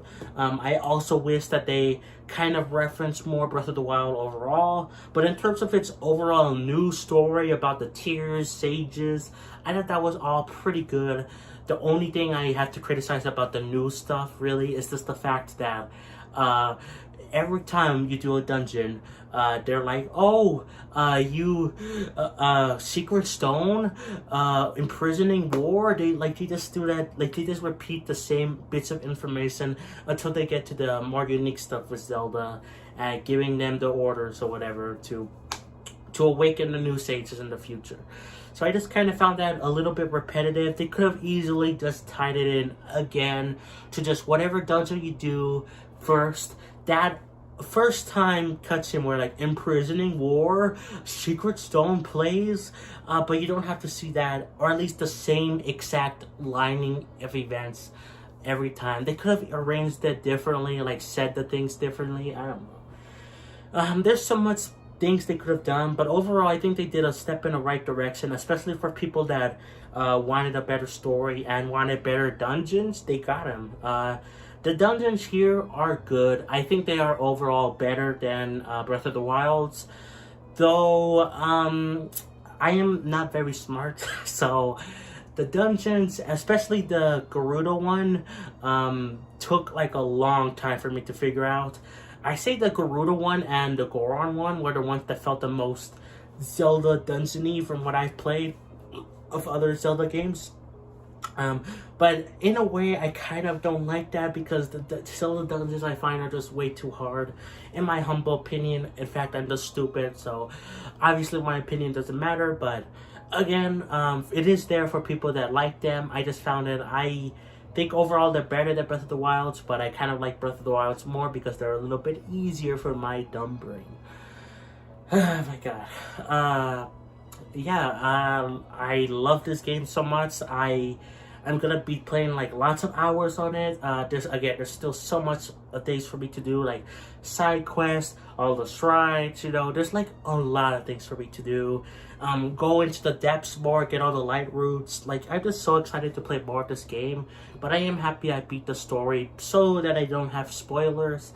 And I just wanted to give my quick final thoughts on the story at Tears of the Kingdom as a whole, because I'm probably not going to be talking about this game specifically anymore. I'm going to be talking about ideas, like what's next for Zelda, the Zelda timeline, but I'm probably not going to be doing another specific Tears of the Kingdom video. So I thought it would be nice to like share my final thoughts on at least the story. But obviously I'm still going to be playing the game, probably be playing it on stream as well. So yeah, you could look forward to that. And yeah, there's still lots of things to do, but in terms of the story, I'm done. So yeah, hope you enjoyed my thoughts on the story. Overall, good, but it could have been better. Wish, hopefully it improves in the next Zelda game. I could see them easily fixing this, but I could also see them easily not fixing it. So hopefully they take back player feedback, just like they did in Breath of the Wild 2 Tears of the Kingdom with the dungeons. The overall better linear story, although they didn't handle that the best. But again, they did make progress, so I hope they improve even further in the future. We're going to be talking about a game I really dislike. I bought it recently. It was on sale for the PlayStation Store.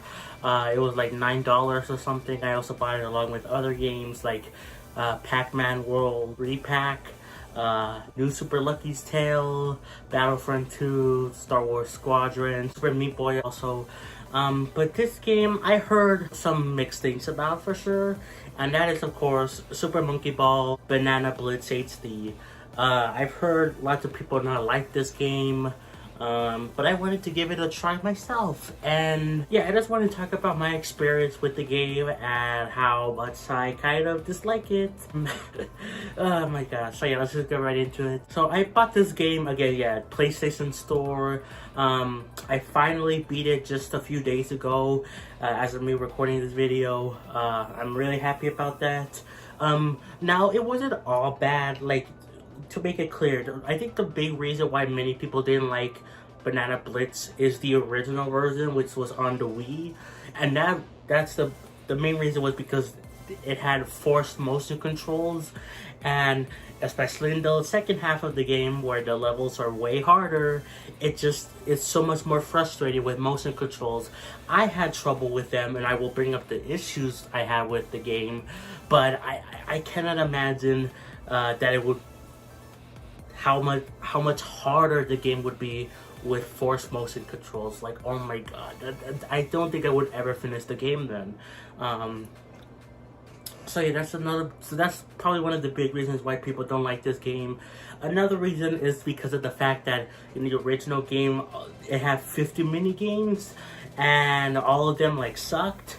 Now in the HD version, of course, there's no motion controls, which is a good thing. I kind of wish there was an option, but you know what, whatever. But there's also now 10 mini games only, not 50. But they're all still pretty bad from what I hear. I honestly didn't even try the mini games. I don't even care. I just wanted to be done with the game. But yeah, so that's part of the reason why people don't like this game. With the HD version, I've seen more people like it. But even still, there's still people that are like, yeah, this isn't good.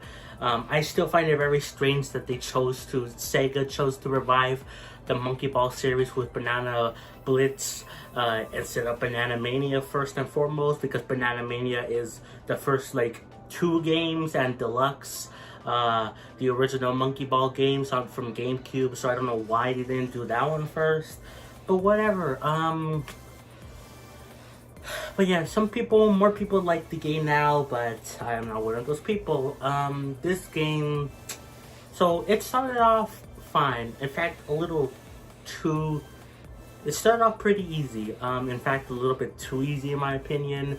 It was kind of mind-numbingly boring, except one thing, the bosses. The bosses, at least early on, they weren't super hard, but they were like confusing, and it just felt really, really weird. Like, why does Monkey Ball have bosses? In case you don't know this about me, I only started playing Monkey Ball recently with Banana Mania. That's the first game I got of the Monkey Ball series. I've only played a few levels, like a few worlds of that game. I haven't beaten it yet. But from what I played, even though it's challenging, I do like the game. It's like a fair kind of challenge, you know? While with Banana Blitz, well, first of all, early on, it's like stupid easy, besides the bosses, which aren't hard, but like are kind of confusing to figure out, like how do you go about them. But most of the time, at least early on, you can figure it out after a few tries, a few minutes or whatever. So yeah, mind-numbingly easy, but then this game decides to go up to 11 and makes like the second half of the game 10 times harder for no reason, like no build up at all. The stages are harder, they're way more precise, which is really weird to think about because this was a Wii game with forced motion controls, and it already is hard for me. Imagine having motion controls doing these stages. And then the bosses are even harder too now. I have so many clips saved, and I will probably release them over time. I already released one of these Monkey Ball clips of me finally beating these bosses, and most of them was just by complete luck. Like, I got lucky beating these bosses because like the first hit is fine for the most part, but then the second and third hits, like, things happen where like the stage moves or they do weird attacks. It's just very hard and very un-Monkey Ball like. Again, they have bosses. Why are there bosses in this game? But also, the stages, they don't feel like Monkey Ball stages because, again, you have a jump button. Now in Banana Mania, you do have a jump button, but one, that's an option, and two, it's really expensive to buy. You have to buy it. I still haven't bought the jump button and Super Monkey Ball Banana Mania, but the game was meant to be played with no jump button, so that the stages were designed with that in mind. While with Banana Blitz, you have a jump button and it sucks. Like, it really sucks. I have a lot of issues with the jump button. First of all, if you press it a few times, if you touch the ground and you press the jump button, it does not jump. You have to like space out your jumps. And that was really confusing. I had to make sure my controller like wasn't broken. People also have this issue where again, if you jump a lot, you have to time it so it hits the ground, because if you even press the jump button even slightly before you touch the ground, you won't jump again. So yeah, that's a big issue. Also, you don't carry momentum like in Banana Mania. Banana Mania, you got lots of momentum from not just jumping. With jumping, you can break the game, from what I hear. But like just from momentum for the character, like you get it. But like in Banana Blitz, you have no momentum. It stops immediately. Sometimes that they give you like panels to give you momentum, but like. Even then, it's like, it's just very weird. I don't know. I don't like it at all. So yeah, the later stages were not good at all. Again, the jump button is like just a big part of it. But again, the stages themselves, even though they're meant to be played like with the jump button, they still don't feel right just because of the fact they don't feel like monkey ball stages. They feel like a weird as heck hard platformer, and I don't really like that. Like lots of these stages are cryptic and you don't know how you're supposed to beat them. I spend like 1 hour, sometimes even more, on one stage. In the last world of the game, world 10, I spent like almost in every level, I spent like 2 or 3 hours trying to beat them, until like the last 3 stages where I was just trying to look up how do I do this, and even then when I looked up how do I do it, it still took me an hour to do. I wasn't trying, I did look up some things online to see how do I beat this, but these didn't help me that much. Only in some cases, but like it was still hard to pull off. Like this game is just, it just caused me so much misery. I was like, come on, I just want to beat the game. And when I finally beat the game, World 10, I was done. I was so happy. I quit the game. I uninstalled it from my PS5, and yeah, that's it. Like, of course, there's still other stuff to do in the game. There's the mini games I haven't even tried. I could do the time attack stuff or whatever, but I don't really care about that. I just wanted to beat the game and be done with it. Now, I could have ended off playing the game by like World 8, but after that you unlock Sonic and then 2 other bonus worlds, so I wanted to finish those off, finish all the main worlds content before I finished off with the game. Yeah, but they were just so hard, so frustrating, and oh my god, like I hated it. Like, especially this level where there's like spiky things of like a yellow block, a red block, and a green block. The red blocks are like really have like weird collision, and like it was really weird on how to make the jumps on that stage, and it took me forever. I was trying to like many times, and it just made me really mad.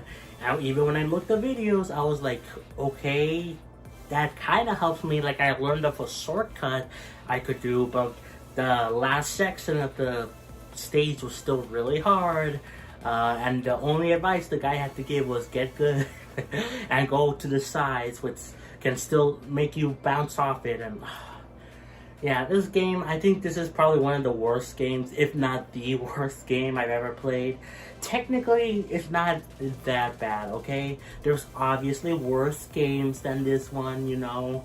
But I think for me personally, I think this is probably the worst game I've played. Again, at the beginning, the first half, it was stupid easy, like really easy. The bosses were a bit of a challenge, but more so because they were confusing, and why are there bosses in a monkey ball game in the first place. But overall, the stages were mostly easy, like a baby can do it. But then for some reason the difficulty turns up to 11, and like you have to be a pro gamer to beat the stages, or try really hard and get lucky like I did. So yeah, this game, I don't like it. I don't think I'm gonna ever play it again, besides morbid curiosity for the mini games. But the stages, no, I'm not. I'm just gonna go back to Banana Mania, because even though that game is hard, I actually think it's fair, you know? So yeah, I do not recommend Banana Blitz HD to you guys. Please don't get this game. It'll feel like you're playing a child's game for like the first half of the game, and in the second half you will feel like the devil kicked you in the balls or something. I don't know. Oh my god. We're gonna be talking about F-Zero 99 and how great of a game it is.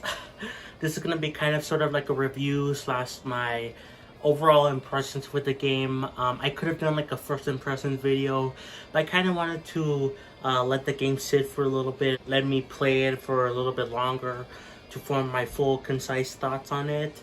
And I have a lot of positive things to say. I recommend this game a lot. Again, it's basically free if you have Switch Online, so I recommend you guys try it out, even if you're a big F-Zero fan and you're hesitant, like, oh, they ruined the franchise, yada yada yada. I will talk about how that's not the case. So yeah, let's just get right into it. So when this game was first revealed in the Nintendo Direct, I was actually pretty excited. Well, one, because it's free game coming the same day as the Nintendo Direct. That's always a good thing, you know. Saddle drops are cool, but like when it's free, that's really cool. Because I'm very broke. But what's cool about this though is that it looked interesting from what we saw of the game, and I thought F-Zero fans would have been really happy that they're finally getting a new F-Zero thing. But lots of people were not happy, specifically F-Zero fans. Lots of them were saying how this looked like Nintendo spat in the face on the community, that they wanted a new game and they got this game instead. That kind of, at first glance, it seemed like very cheap, very, they're just using the SNES graphics to make like a sort of new game, but not really. That's what people thought. But I thought it looked cool when we first saw it. But of course, once we actually sat down to play it, many people, including myself, realized that this game is actually really good. Like, really heckin' good. And now I see more F-Zero fans and accepting the game, realize that this is actually a fun game, and that this is a good chance for F-Zero to get more fans, you know? Like, some people that were never F-Zero fans, i.e. me, became F-Zero fans because of this game, and that's really cool. While like a remaster of like the GameCube F-Zero or whatever would have been neat as well, we might still get that. But let's face it, guys, it wouldn't have done nearly as well as a free game that comes with Switch Online, you know. It wouldn't have done that well. At least with this game coming first, it will get more people more aware of F-Zero, and so they'll become more fans, and then they could go buy that remaster or whatever, or a new game, you know, that comes out in the future. But don't discredit this game. This game is still a really good game, and it is technically a new F-Zero game. Don't count it out on that. But yeah, I'm really happy people are more so accepting of this game for both F-Zero fans and non-F-Zero fans that became F-Zero fans because of this game. That's really cool. At first, I didn't really care about F-Zero.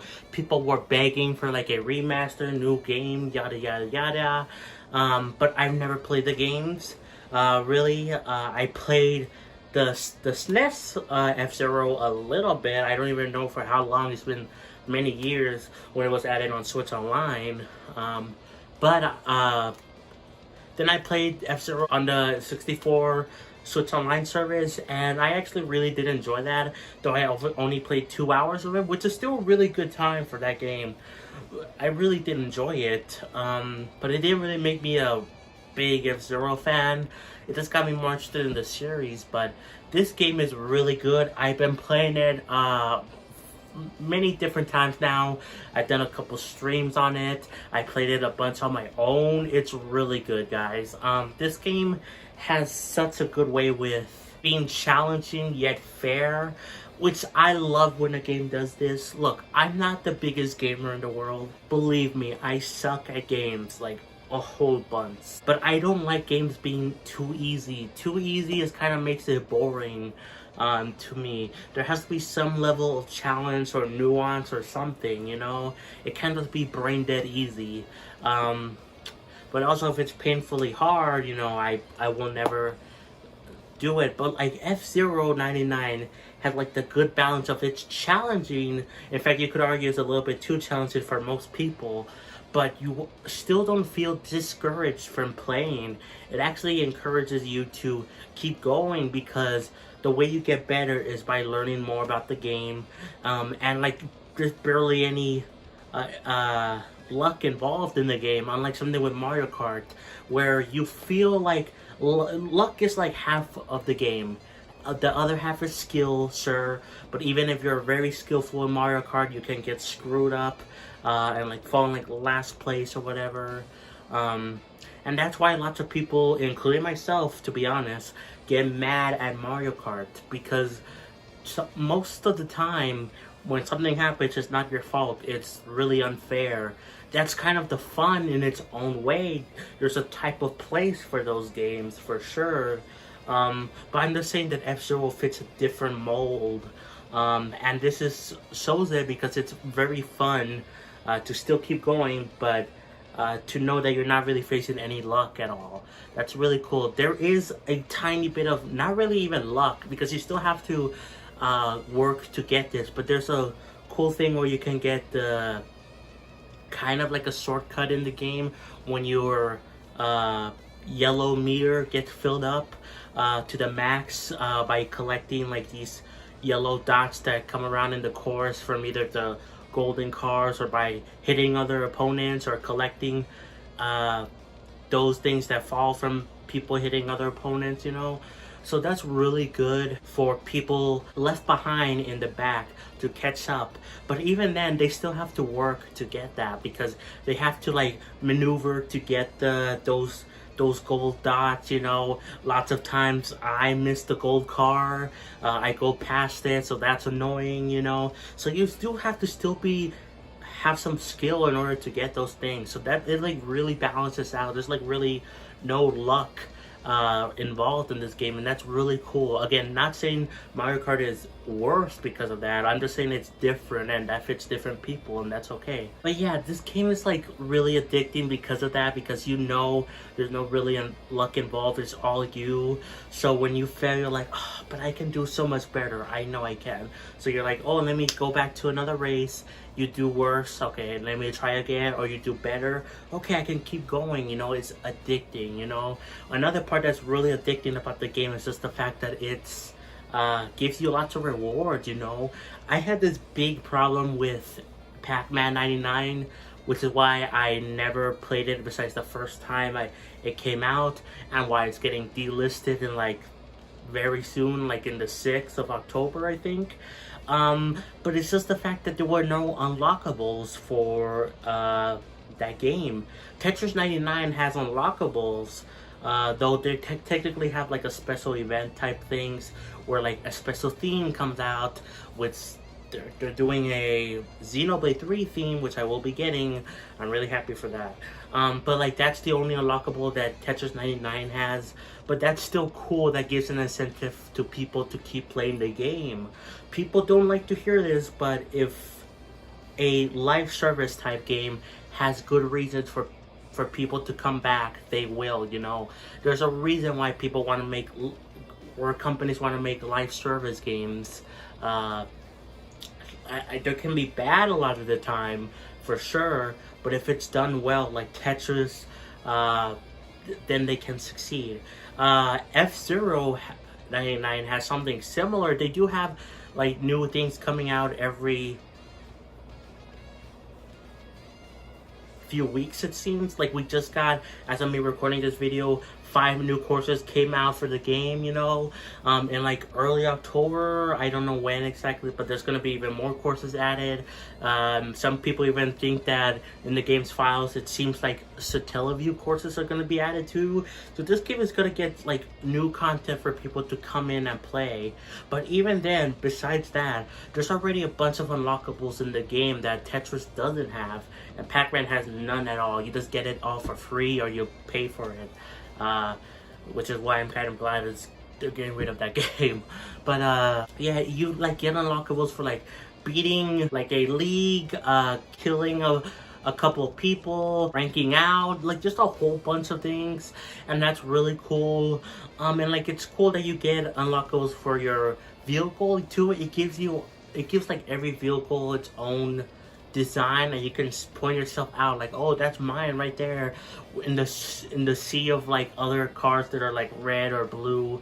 As you can say, oh, that one is mine because it has those stripes and that boost color or something like that. I don't know, but like that's really cool about this game. And I can't believe I didn't even mention this yet, but the fact that this game is actually a true like battle royale game from Nintendo is amazing. The online works basically perfect. There was like one time where there was like a slight stutter at the very beginning of a match. I think it was in like second live stream of the game, but like that was a very brief. If you blinked, you could have missed it. But overall, from all my experiences with the game, it's fantastic. It's smooth as butter, as butter, you know. It's a really good time, and like you're all in the same road. You're not all just going racing on your own and like you're sending things to other player screens, you know, like Mario 35, Pac-Man 99, Tetris 99, which I like Tetris 99, but it does have that not necessary problem, but like that difference, you know. It's still a good game, but like that's different than other battle royale games. But this one actually feels like a true battle royale game, again by Nintendo, where you're fighting against 98 other players in one area, and that's really cool. And it's so cool that it's all running very well. Many people think that the game actually has like dedicated servers, and I hope Nintendo, please for God, make this a standard going forward for the next generation of Nintendo consoles. Like, come on, make dedicated servers for Splatoon and Mario Kart. I hate the lag. I hate it. It's not fair that other companies do this. So yeah, please fix that, Nintendo. But with this game, I'm happy that it seems like they have dedicated servers. So yeah, I totally recommend this game for you guys. Again, it's free. If you have Switch Online, there's no reason to not giving it a try. And if you're like me, you'll probably become an F-Zero fan if you weren't already. Or if you were like, oh, I don't know about this game. They kind of teased us with a new F-Zero and this is what we got. Trust me, this is more than just like a weird spin-off or whatever. It is Nintendo testing the waters for F-Zero, but this is truly its own game, and that's really cool. It's very fun, very addicting. I love it a lot. Yeah, I highly recommend you guys give it a try if you haven't already. Or just keep playing it, because I sure will. This game is so fun. I'm gonna keep playing it for like a while. I'll probably do what I did with Tetris 99. I played that game for like probably like a year or 2 years, like fully, before I like stopped completely. Maybe playing it every once in a while afterwards. So I feel like this game actually has the potential for me to stay with it like the same amount of time with Tetris, or maybe even longer, you know. We're gonna be doing like a sort of review, I guess, of Splatoon 3's Side Order DLC. Now I have officially completed the DLC. In fact, you could argue I 100%ed it, or 1000%, whatever you call it in Splatoon, you know. But we're gonna be talking about that and why I think it actually is a worthwhile DLC, and in some ways it's better than Octo Expansion. But we'll get to that. But either way, let's just get right into it, shall we? So yeah, like I said, I did beat Side Order. Now, funny thing about Side Order, it took me a little bit to actually start the DLC. I didn't start it when it first came out, and that was because I was really addicted to Persona 3 Reload, and then I got a little bit depressed playing Persona 3 Reload because it's a lot better than my normal life, and I talked about this for a whole separate video for like 40 minutes, but yeah, that's why I did stream Side Order when it came out, but I did eventually stream it a few days later, and right now you're seeing the footage of my stream that I did. It was about almost like 4 hours where I first played Side Order, and I was struggling hard, not gonna lie. Side Order is not that easy at first. It gets easier after you complete your first run, but at the very beginning it is not easy, at least in my opinion, though I'm not the best at games. But like that's totally fine by me because it was challenging but fair. But yeah, I did eventually complete Side Order on my own. I played it after I did that stream. I basically played it every day for like a while, like once or twice a day maybe, and like to get all the weapons, get all the keys to unlock the lockers, get all the color chips. And then eventually after I did all that, I got all the items, all the, you know, banners, stickers, things you could buy with the pearls, which is the currency you get after you complete every run. And after I did all that, I basically 100%ed the game. Now, I say basically because technically, I didn't get everything. Like, if you, because you get like, dialogue bubbles with Pearl, Marina, and Ak, I think that's how you say her name, Deadfist, whatever you want to say. But you get dialogue bubbles with all three of those characters for each color chip, and I don't have that. But honestly, that's really it. I don't really care about that. I got every other item. I got every other weapon. You know, I got basically everything else. So I'm just gonna count it that I did everything.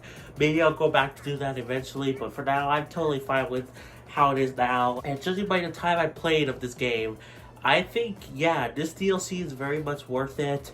I just want to talk about some of the things I loved about this DLC. Well, first of all, I really like the roguelite aspect. I don't know what's the difference really, but either way, I love what companies are doing nowadays, especially Nintendo with the roguelike genre. I'm just gonna say that for simplicity's sake. But yeah, they did that with Xenoblade 3, with the Gauntlet mode in its DLC, and that was really cool, really fun. They also did this for Kirby Fighters 2, which is cool. They have like a roguelike mode for the story mode. But even in the greater gaming companies at large, you know, God of War, Valhalla did this, you know, for its free update. Last of Us Part 2 Remastered had that like roguelite mode or whatever. So really, roguelites are taking over the gaming space, and I am all for it because they're actually really fun. Before I would thought that it wouldn't be fun, but I just love the way that you can get upgrades, you know, and they stick with you. So even if you die, you know, early on in a run, you still get something for your hard work, and then you can use that to make it better for the next run. And that's exactly what Side Order does. You get these pearls after you. They suggest that you get to at least level 5, because there's like 30 floors in in a run, so they suggest you get to level 5 so you could get at least a decent amount of pearls and membucks, which membucks are used to buy the you know, upgrades within the tower, but like any remaining membucks, I believe, and like other stuff gets converted into the pearls, like the color chips you have, but yeah, then you could use those pearls to upgrade hacks, to increase lives, you know, increase how fast you get armor, how many armor pieces you have, and then eventually when I got all that, you can use the pearls to again get all the other items like the banners, gear for multiplayer, and I really like that gameplay loop. because like it's just really fun to like see you growing better. Even if you don't do the best in a run, you still get improvements. You know, you get more lives if you use those pearls, and that's really cool. And it's just very addicting to just keep going back in the tower. You know, this is where it starts to get a little bit not great. For side order, I wish there was a little bit more variety in terms of, you know, the level design. Basically, there's like a one level preset for multiple things. Like you see the same level layout where you have to put two balls in like a goal, and then like we have to send the tower up at like the splat zone. Like you see the same like stage layout for like different objectives, and it's kind of annoying. But what's weird is that there were some stages that I did not see often at all. Like there was one stage that reminded me a lot of Octo Expansion, where you had to roll the ball all the way to the end of a course, and like I only saw it towards the end of when I was about to finish side order, because it's like I think it's locked behind one of the easy stages, and I didn't really do the easy stages that much, at least early on anymore. I usually did easy stages towards the end of a run, you know, because eventually they got into really hard stages and I wanted to do an easy stage. But like it's weird that, and I don't even know what determines it. Maybe some weapons have at the very least a higher chance to get certain stages, but I don't know if that's true or they have the exclusive stages. I don't know, but like there is some variety there. And like there's exclusive stages for like the hard or like the difficulty above hard. I can't remember what it is, but there's like a difficulty above hard that has its own unique set of stages that I only saw because I rarely did those stages because they're just really difficult. Eventually I was able to do them, but like even when I was able to do them, they still took like a really long time. Like I just know, I remember this one specifically where, you know, there's two splat zones that you have to get, and they're like across two opposite high towers, and you have to keep going back and forth on them, and it was so annoying. I think I was able to beat it the fastest in like 1 minute and 30 seconds, but usually it would take like the fastest for the longest time was like 2 minutes and 30 seconds, and the longest was like 5 minutes because they kept spawning enemies, you know, and it just took forever.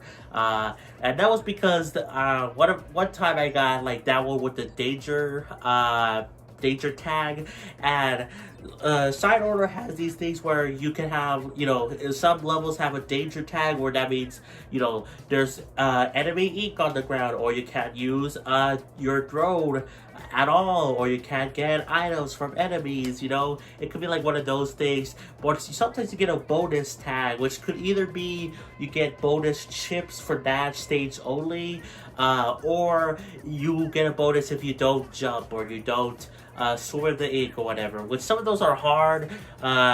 Like how do you, and like some, like I don't understand why this one with the bonus one, if you don't take damage. I don't like that one because of the fact that it's really inconsistent when you take damage from. Like stepping on ink makes you take damage or whatever, even if you don't get hit by anything.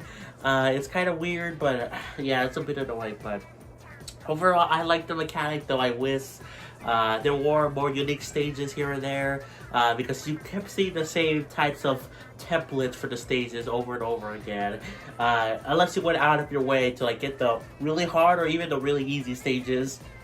But like even then, it wasn't always the case. You would still see some of the same stages, even if you picked the really hard or the really easy stages. So yeah, but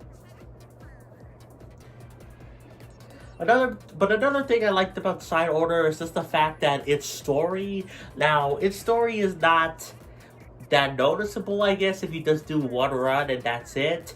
though, because I played this, I played Side Order multiple times, did multiple runs, you saw all the unique dialogue, and I love the dialogue, I love the characters, it was nice to see Pearl and Marina again, it was nice to be introduced to Ock, Deadfist, whatever, for the first time, because before she was just like a musical artist in like Splatoon 2, like a background character you didn't even know if you didn't pay attention, like even a little. She was very minor, but like she got a focus here, and that's really cool. And I really like the Order character, Small Luck. After you defeat him the first time, it's really funny. He's adorable but menacing at the same time, and I just really like the interactions between Pearl and Marina. Now, it's not confirmed in this DLC, but man, Nintendo really wants to hint that yes, they are together. Pearl and Marina are a couple, and I love that. You see that with the dialogue where constantly Marina says how cool Pearl is, and then Ock says like, "Oh, hey, thank goodness you're here." Like there's just so much sweet dialogue between them, and yeah, I just love it a lot. And that honestly made it worth it for me, even though, yeah, the Octo Expansion had better story, I guess, this story was more contained to a digital world, which would have had effects within the outer world, in that if Small Luck Order did win, then he would trap everyone's minds within the digital world, and then he would take over the real world. So there was implications of the real world stuff, but overall this was really self-contained. And I don't really have a problem with it, because in Splatoon 3's main story mode, they already said how that was the end for this current saga or whatever of Splatoon stuff. And like they were gonna be starting something new with like the next Splatoon game or whatever the next thing is, So I'm interested to see where that goes. But yeah, so Side Order was never going to be a continuation. It was going to be kind of its own thing. And I was totally fine with that, because I just really cared about seeing Marina and Pearl again, because I love them. I prefer Marina far more. Pearl, I did grow to like more. Though Pearl's outfit really sucks. I do not like her outfit. Marina's outfit actually looks really cool and cute. I mean, what? But I actually like her outfit. Pearl, God, I hate the oversized jacket, but at least you don't get to see her in it that much, because she's a drone, and that form is actually surprisingly adorable. I like the drone form, so yeah, that's totally fine by me. But overall, what do I think of this DLC? Well, in case it wasn't obvious, I really love it. In fact, God, it's really hard. But I may prefer this to Octo Expansion. Now, I say that, but like, they're really two different experiences. You hear this a lot in like different videos where like, oh, you can't prefer one or the other because they're too different. But this really is the case for Octo Expansion and Side Order. They're just too different. They're two different ideas. One is a single player campaign with hard, difficult levels that the original campaign didn't have, it being Splatoon 2. But in the other case, Splatoon 3 offers something completely different from other single player offerings that Splatoon had. It offers a roguelike mode, and I think that value is good. I think most people were expecting this to be another Octo Expansion, but I do like that the Splatoon team decided to go a different place, a different idea. They clearly had, they didn't want to do the same thing again, and that's really cool, because we already got Octo Expansion. We don't need Octo Expansion 2. We kind of already got Octo Expansion 2 if you think about it, with Splatoon 3's story mode, which was more Octo Expansion heavy. It was more difficult, it was more story focused, rather than Splatoon 1 and 2's, when it was just, oh, we gotta save the Zapfist and defeat Octo,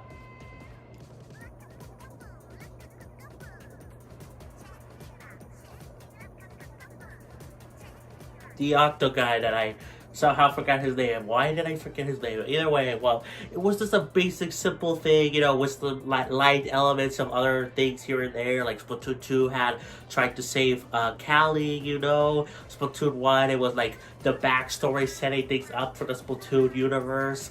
But overall, Splatoon 3's story mode was basically Octo Expansion, but like a little bit easier, but still challenging. So we didn't really need it again, and I think it's totally fine. And yeah, because of how addicting Side Order is and how much you can keep replaying it, I think in some ways it is better than Octo Expansion, because Octo Expansion you just had to do it like one and done, that was it. You know, it took, you know, some time, especially with the hard stages where you had to do them over and over again, but there were ways to beat them even if you couldn't do the stage. You know, there was like kind of ways to get around that, but it was still like a single player thing where after you beat it you can move on. But like Side Order, I do like the ability to replay things again and again, because it does offer more replay content. So yeah, I think Side Order is very much worth it, and I think in some ways it's better than Octo Expansion, which may be surprising because I've seen some people hate on Side Order, saying, oh, it's too easy, I beat it in my first run, all these things that you're not supposed to see everything or do everything within the first run. I can understand some people that find it easy, I guess. I didn't. I found it very difficult at first. And even once I, you know, did it multiple times, I still had trouble at some points, like very late into a run. Like when I was close to finishing, I basically lost all my lives except for one life, because I got stuck with a danger with the highest difficulty stage, and it was really difficult, but I was able to pull through. Thank God that I was able to rebuy my lives. But even if I didn't, I would have still had to continue. So it's still challenging even after you know, do it multiple times. At least for me, you know, again, I'm not very good at games, I guess, but yeah, I think it's just worth it in my opinion. So I do wish you could buy Side Order separate from Wave 1 if you want to count it that, the Ecopolis Plaza, whatever, from Splatoon 1. I don't like that because for the longest time, that came out first, and then like a year later, they finally did Side Order that released, and that in total is like $30, which I feel like it's a little bit weird. Though if you want to do the math, you know, $5 for basically a Plaza skin, okay, and then $25 for the Side Order mode, which I think is far and away worth it. But it's just weird that you can't buy them either separately, or that there wasn't more a substantial thing with Splatoon 1's lobby just being there. You know, maybe they could have put Splatoon 1's, you know, single player mode. That would have been cool, because it's not on Switch like in any capacity. So that would have been cool, but you know, at the very least, you know, it kind of makes sense, because after you beat Side Order for the first time, once you do get the Splatoon 2 lobby, which is cool. Though, this is one thing I don't like about the DLC, is just the fact that you have to take a train to... I'm fine with taking a train to go to the different lobbies, but I don't like that that's the only way you can access Side Order as well. I wish it was in the menu option where you can click on, oh, I want to go to Side Order, just like if you want to click on the Splatoon 3's main campaign, you know? I don't like that. I would have been fine if that was the first time you had to take the train to get to the Side Order DLC in the first place, but after you unlock the Splatoon 2 Plaza, I feel like that should have been made like a menu option. But you know, that's just me, whatever. It's just nitpicking at this point. But overall, I love the DLC. I think it's very much worth it. 2 thumbs up for me. We're going to be doing kind of sort of a review on Persona 3 Reload, and I want to talk about why I love this game so much and why it might be one of my favorite games of all time, and probably ever, if I'm being honest. So yeah, let's just get right into it. Also, there will be spoilers in this. I'm going to be talking about plot details, so if you don't want to see that, basically what I think about the game is that it is a masterpiece, a 10 out of 10. you should definitely play it. It's available on Game Pass, including the DLC, which is coming out in September. But yeah, that's coming out then, where you can play the game starting now, and it's a pretty long game and I recommend it. But that's basically the non-spoilery section, so the rest of this video is full of spoilers, so fair warning. But anyway, let's just get right into it, shall we? So yeah, Persona 3 Reload. I just got finished with this game 2 days ago, I believe. It's about to be 2 days ago. I actually finished it on a stream. If you want to check out that stream, link will be in the description below. I played it for the last 6 hours of the game, where I was just wrapping up stuff in Tartarus, like killing the Reaper. I wanted to do that, and then, you know, do the end game stuff, which, yeah, I'm gonna be talking about full spoilers like I said. So yeah, but before we do, I just want to say that this game was really, really good. It made me cry many times. Here's some examples that made me cry. So the ending is a part of the reason why I cried a lot.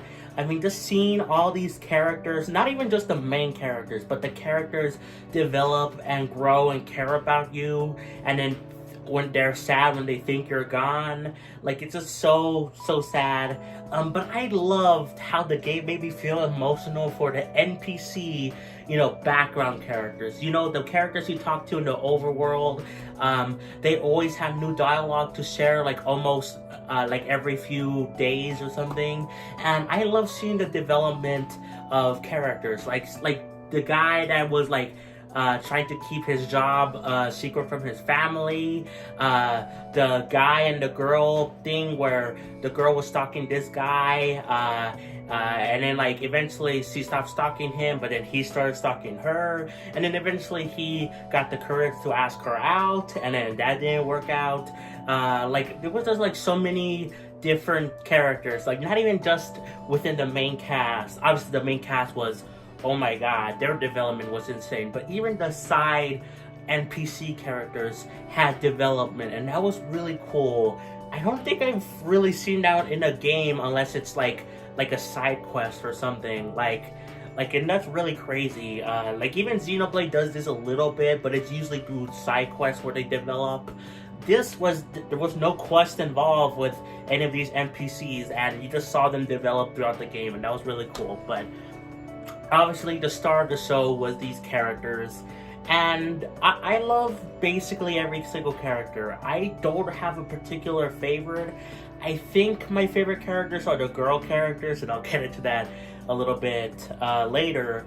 But I love everyone else too. Like, I love Ken. I love his relationship with his mother and how he's trying to honor her legacy. You know, Shinji. Oh my god, Shinji. He died in the story, and oh, that was so sad. And Junpei was a big surprise, because I played a little bit of Persona 3 Portable, and I wasn't the biggest fan of Junpei. I thought he was fine, I guess, but I preferred Ryoji and Yosuke from Persona 4 Golden.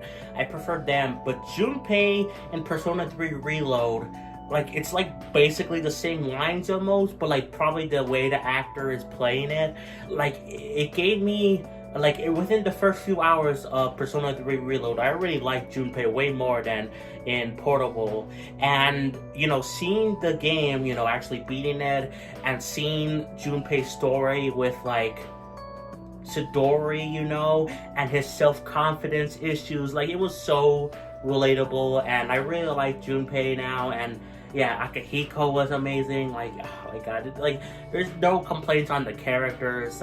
But what I was really surprised by was kind of there's like important side characters. Now, what I mean by that is social links, a big part of Persona, the series, you know, where you can spend time with not just some party members, but also you could spend time with like your classmates, and you could do a social link there. And this is where I say I think I prefer the females, because, oh my god, you can romance all the females if you want. There's like no consequences for doing that in Persona 3 Reload, like, at all. There's like a scene where you almost get caught, but luckily the homies, the bros, actually help you out, and that was really cool. That made me like the guys even more than I already did. But the girls, oh my god, they're all very sweet, they're all very cute, and I love this game so much, and I love how the way they write characters so much that I actually got a little bit too attached to the game for a little bit. Because I was playing this game so often, within like, I couldn't stop playing it for like more than a few hours to like relax and eat something. But like for like a few days there, for like, I don't know, like maybe a week in a total, maybe 2, I would play the game for like 7-6 hours, take like a short break for like maybe an hour and then play more. Like it was just a long time where I was just playing the game a lot. And because of that, I kind of got too attached to the game and to the characters in general, like Yoko, Yukari, who is a main party member, but you know, you can romance her. Oh god, this girl, a girl with long hair and glasses. Her name starts with a C. Shiro, I think that might be her name. She has a big forehead, but I love her a lot too. And romancing them, it was so sweet, and it kind of made me sad about my own life, about how, you know, I'm not in school anymore, I'm autistic, I never really had these relationships, and that's not just with the girls, but like the guys too. It was sweet to be friends with some guys in particular. Even though I didn't finish most of the social links with the guys, I did finish all of them with the girls. And but like, even though I didn't finish all the guys ones, I still felt like I had a real relationship with a lot of them, and it just made me a little bit emotional, a little bit sad. And because of that, I kind of stopped playing the game for like 2 weeks. So there was like a period where I played it a whole lot and I couldn't stop, and then there was a period of where I didn't play it at all because I just got too invested and I needed to take a little bit of a break. But I don't think that's a problem with the game, that's a problem with my mental health stuff. The game itself does a really good job on writing these characters. They make them feel like real humans, like real people, and that's really amazing. Obviously a lot of games do this, even Xenoblade. I'm talking a lot about Xenoblade in this video, especially because I love Xenoblade, you guys know that. I do a lot of Xenoblade content on the channel, and it will probably always be one of my favorite series of all time. But Persona, like just this game alone, is up there. It's like really close to, it's not gonna beat Xenoblade, but it's like really close because of how everything they do right. And again, this is only for this game. I played a little bit of Persona 4 Golden, Persona 5 Royal, but because of playing this game, Persona 3 Reload, I now want to play more of those 2 games and even eventually get to the spin-offs, you know, Persona 5 Strikers, the dancing games. I want to play Persona 4 Arena Ultimax because it's a continuation of Persona 4, and Persona 3 where you see grown-up versions of Yukari, of, you know, Ken, of all the party members in Persona 3. So yeah, it's crazy that just this one game is already close to some of my favorite series of all time.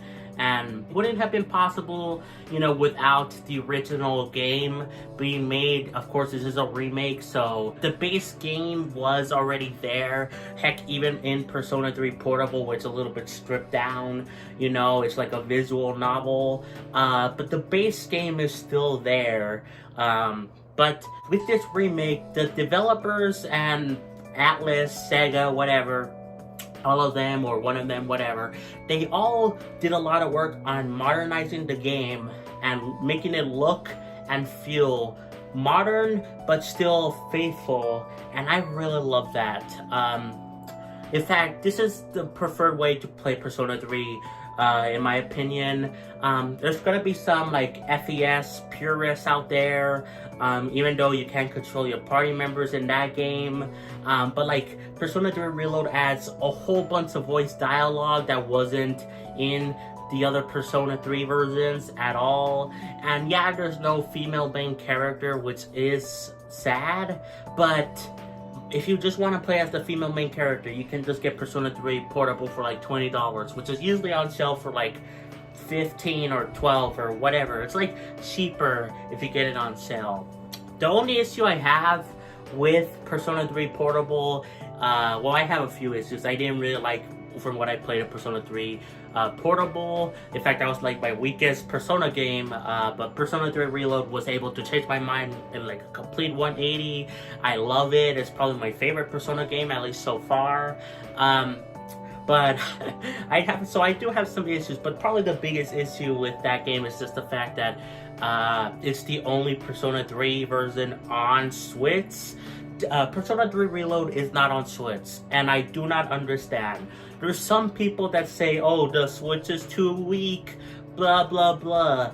You guys know Persona 5 is running, and Persona 3 Reload is good looking, don't get me wrong, but there are some weird stuff like I eventually got used to it. I don't mind it anymore, but it is a little bit jarring when you go to the nightclub in the game and none of the characters in the nightclub, like the, you know, that are supposed to be dancing, they're not moving like at all. They're just static. So yeah, that's clearly using the power of the PS5 and Xbox Series X and high-end PCs. Yeah, that one scene, that like I think this game could easily run on the Switch, but they're probably waiting for like a Switch 2 version or whatever.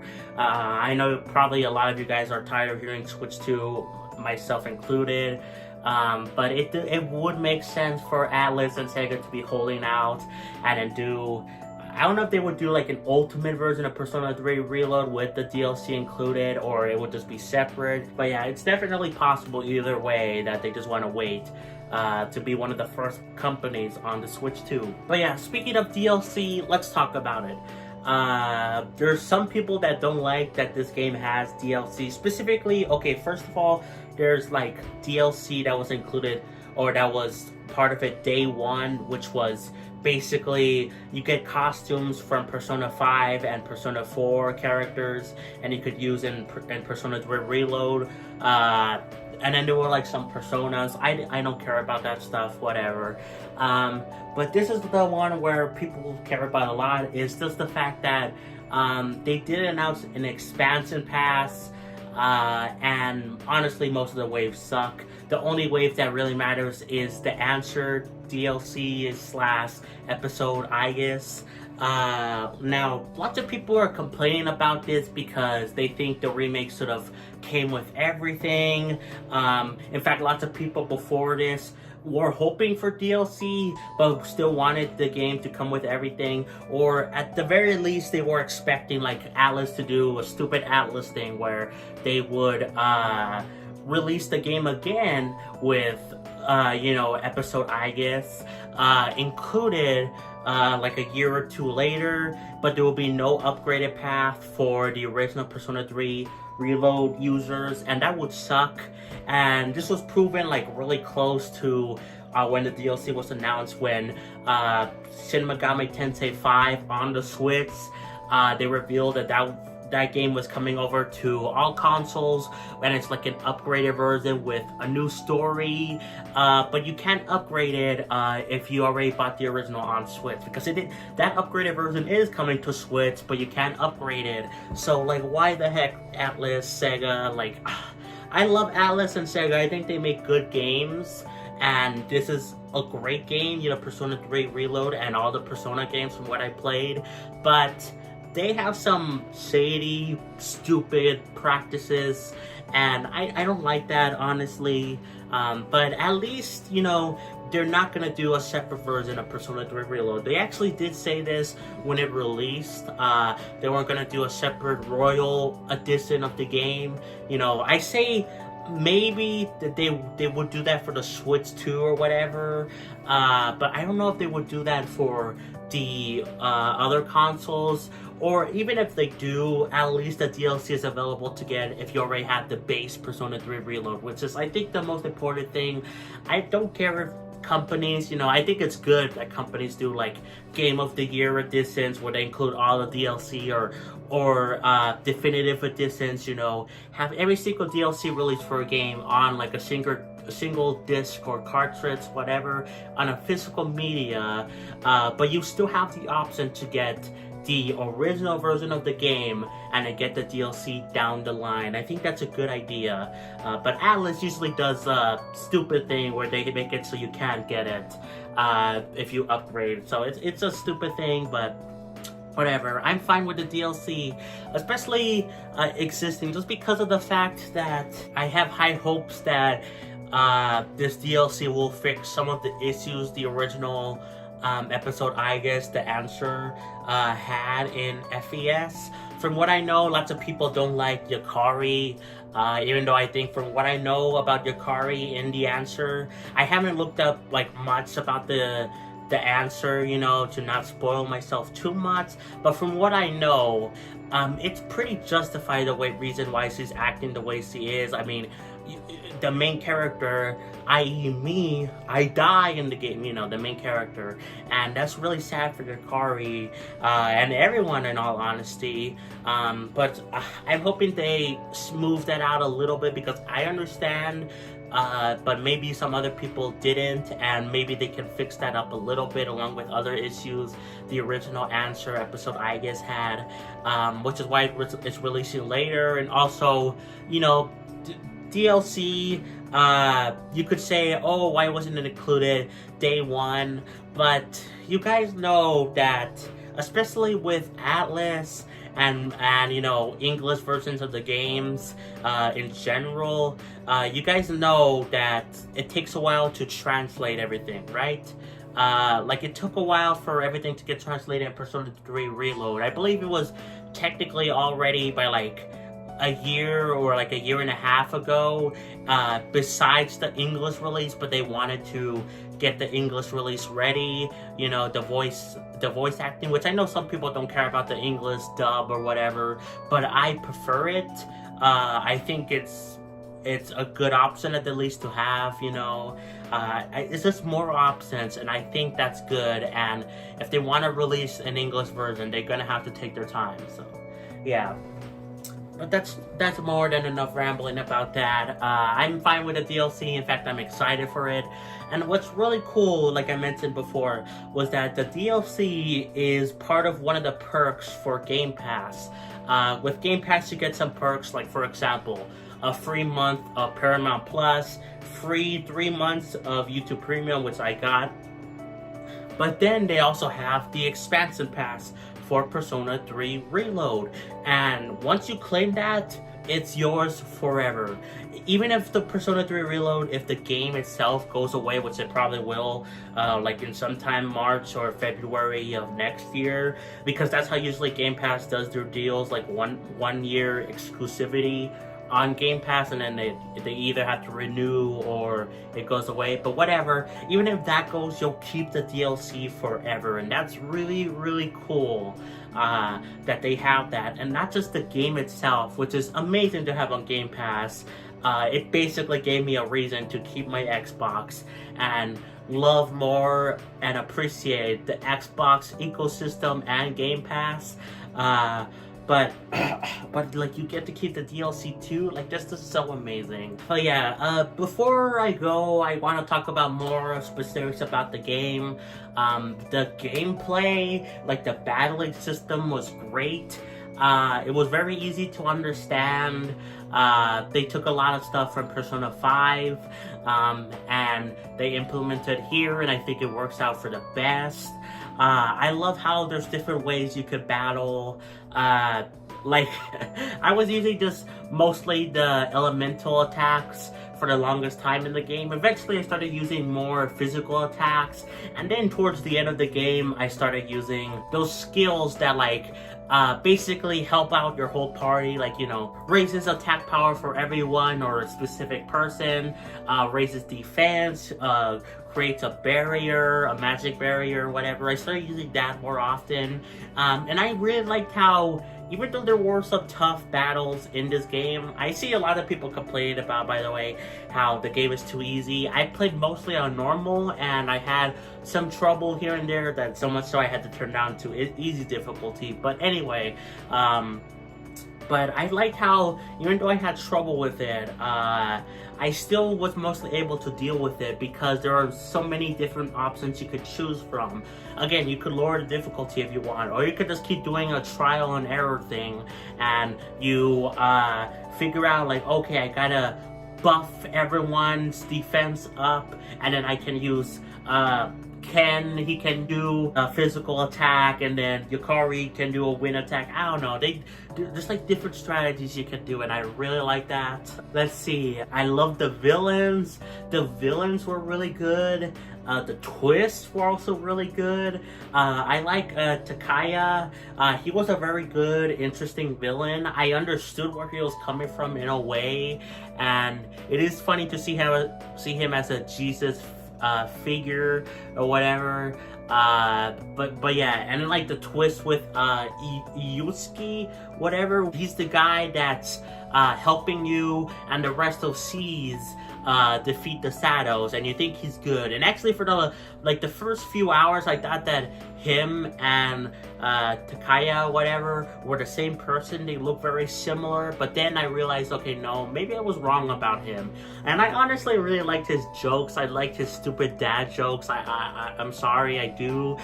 So when it was revealed he was a villain, I was like, no way, what the heck? So that was so sad, but like I think it worked out really well, you know. Jin was also a good villain. Sidori, she became like a hero, and it was so sad to see her die. Now, you can technically save her in the game, but by the time I realized you could save her, it was too late for me, and enough time already passed. I think I missed it by like 1 day or 2 days or something on getting flowers for Junpei to go see Sidori. That's how you save her. But in all honesty, I think even though I'm sad about Junpei losing Sidori, and I'm sad that Sidori died, I do think it fits the narrative a little bit more than having Sidori live. In my opinion, I think it makes more sense in universe for her to die, but I still feel bad about letting her die, if that makes sense. I love the school aspect, which is, you could say that about every single Persona game, but I love, like, it's just so nice to spend day by day hanging out with specific people, going to a club, you know, doing daily activities like going to an arcade, working part-time, checking out the computer at the dorm. It's just so nice, and I wish, in all honesty, I love the battling, the Tartarus explanation, that we'll get to Tartarus in a bit, but I kind of wish there was a game that was basically Persona, but only the school stuff. That would be really cool, where you have social links, you have, you know, the school everyday life, but you don't have to do like a world-ending threat. I think that would be kind of cool. Is it just me? I would just be fine with a game like that, you know?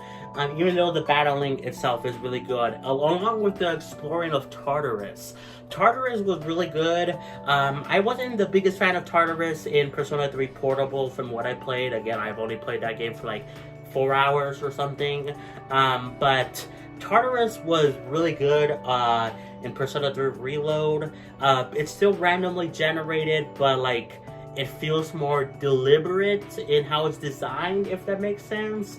It takes more cues from what I know, at least, of Persona 5's what's it called? The place, whatever that's in Persona 5, you know, the Mementos or whatever it's called. But yeah, Tartarus was really good. I really liked it, and yeah, I think that honestly might be it for everything I want to say about Persona 3 Reload. Like, overall, it's a fantastic game, one of my favorite games of all time, and probably ever made, if I'm being honest.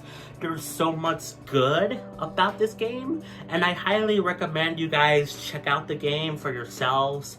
It is, again, available on Game Pass, and you can, you know, play it for, it's still gonna be there for like, I don't know, like 8 months or something. It was added at like the end of February, so what is it, April now? So you still got like 8-9 months, I don't know, but like you could do that, play through that game, and then you could also claim the DLC for free. But even if you have to pay to buy this game like on PlayStation or PC, that's fine. I think it was good to have it on Game Pass because I don't have a lot of money. But if I did have money, I would definitely buy this game, you know, because it's just so good, and I do recommend you guys check it out and play it.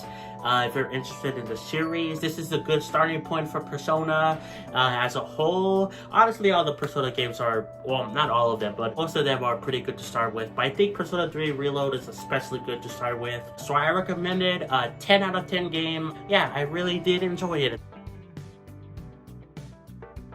We're going to be talking about the Life is Strange series. We won't go too much into detail on every individual game, but I will be talking a lot about story details, spoilers, so if you don't want to hear any of that, then feel free to click away. But basically, if you want to know what I think about the series just right now, basically I think it's one of my favorite series of all time. There are issues with the series as a whole, but I think those issues, quote unquote, make the game better, if that makes sense. And I'll explain why as we go along with the video. But basically, I love the series, and I highly recommend you guys check out the series. Whatever console you have, it's available on Switch, though it doesn't run the best there. The games, Xbox, you know, PlayStation. I played through all these games through PS Plus Premium. They're also available in the extra tier. Now, I want to give a fair warning because just recently, Square Enix decided it would be a great idea to remove a ton of Final Fantasy games off of PS Plus Extra and Premium. They're only leaving Final Fantasy VII Remake probably for a little bit, or a decent while, I would guess, because of Rebirth. But because of Square removing, you know, these Final Fantasy games, they could remove the Life is Strange games at some point in the near future. Maybe if there is a new Life is Strange game coming out this year, which I heard some rumblings about, which I would love to see. So yeah, if you want to experience the series, I would recommend you guys start off on PlayStation and having a PS Plus Extra or Premium subscription and playing the games like starting now. They're not that long anyway, though if you're like me, I take my time with games, you know. It took like what, a few months, like 3-4 months, probably even a little bit more, for me to get through all the games. So, but like, I'm sure if you guys are faster, you can, if you play them like daily, you can get through the series within like, probably within like 2 weeks or something. But anyway, let's get into the full spoiler talk. So again, if you don't want to see that, then click away now. But let's just get right into the video, shall we? So yeah, Life is Strange. I have an interesting relationship with this series, and it all started when I watched one game theory on how your choices matter or something like that, from the first game. You know, MadPad did something about that in like 2015, I believe. That's when the game came out. I saw a theory on there talking about player's choice and all that stuff, and I was really interested in the game. And then in that video, MadPad talked about how he played through the game on his live stream channel, and because of that, I decided to check out GT Live and check out all the live streams where he played Life is Strange 1, and I fell in love with the game, even though I wasn't even playing the game, if that makes sense. This was, you know, 2015 was around the time when I only had a Nintendo console, that being a Wii U and 3DS. I didn't play much of them anyway. I also technically had a Wii, but you know, I played that even less, especially because the Wii U is backwards compatible. But anyway, I only had Nintendo consoles, and Life is Strange was not on a Nintendo console. And so I didn't have an Xbox, PlayStation, so this was the only way I could experience the game. Also, my family doesn't have a lot of money, so even if it was available on Wii U, something like Mario Kart 8, I didn't have for the longest time because we couldn't afford it, until I finally got it with my own money in like 2017, because I couldn't wait for Mario Kart 8 Deluxe and the Switch. But that's a whole separate thing. The point being is that I didn't have the game, and this was the only way I could see the game for myself, and I loved it. I was so interested in the game, and I thought it was really cool. Eventually, though, I did hear about a Life is Strange 2 coming out in 2017, and I was really excited about that. But I don't know what happened. I think it's probably because of the fact that I got a Switch, you know, at Christmas time of 2017. But I didn't really check out much of the series besides the announcement trailer for Life is Strange 2, and I saw some gameplay stuff like from MatPat, where he did do like 2 streams or something where he played Life is Strange Before the Storm, you know, the prequel to Life is Strange 1. And then I saw another YouTuber I watched, Tom Mandy. I don't know how you say his name, but he was really a prominent Mario Maker player. He made lots of troll levels, but he played, he had like a second channel or third channel. He had like a lot of channels. One was dedicated to piano music for some reason, but I don't judge. But one of his channels, he did a few episodes on Life is Strange Before the Storm. But besides those few things, and again, the trailer for Life is Strange 2, which was all around 2017 when I found out about those things, I didn't really pay attention to the series that much. Probably again because I got a Switch and I was focused on all that stuff. But I still hoped that Life is Strange, you know, would get ported to the Switch. For the longest time, I thought it was so possible, but it never happened. And I knew it was possible because Square Enix and Nintendo work well together. They have for many years.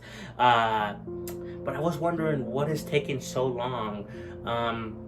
Eventually, I almost gave up hope for the series to come to Switch, but then, to my surprise, they did announce it in like was it a 2021 or 2022 Nintendo Direct? One of those two. But they announced the Arcadia Bay Collection, along with True Colors coming to Switch. Life is Strange 2, for some reason, didn't come over till like maybe a year later, which was weird. But I thought it was really cool how we were finally getting the games on Switch. Now, they weren't the best running games on Switch, you know, because these are remastered versions of the original Xbox 360, PS3, which those versions could easily run on Switch, and I think they look better than the remastered Life is Strange Arcadia Bay Collection. But they ported that collection over to Switch, and that looks a little bit not that great,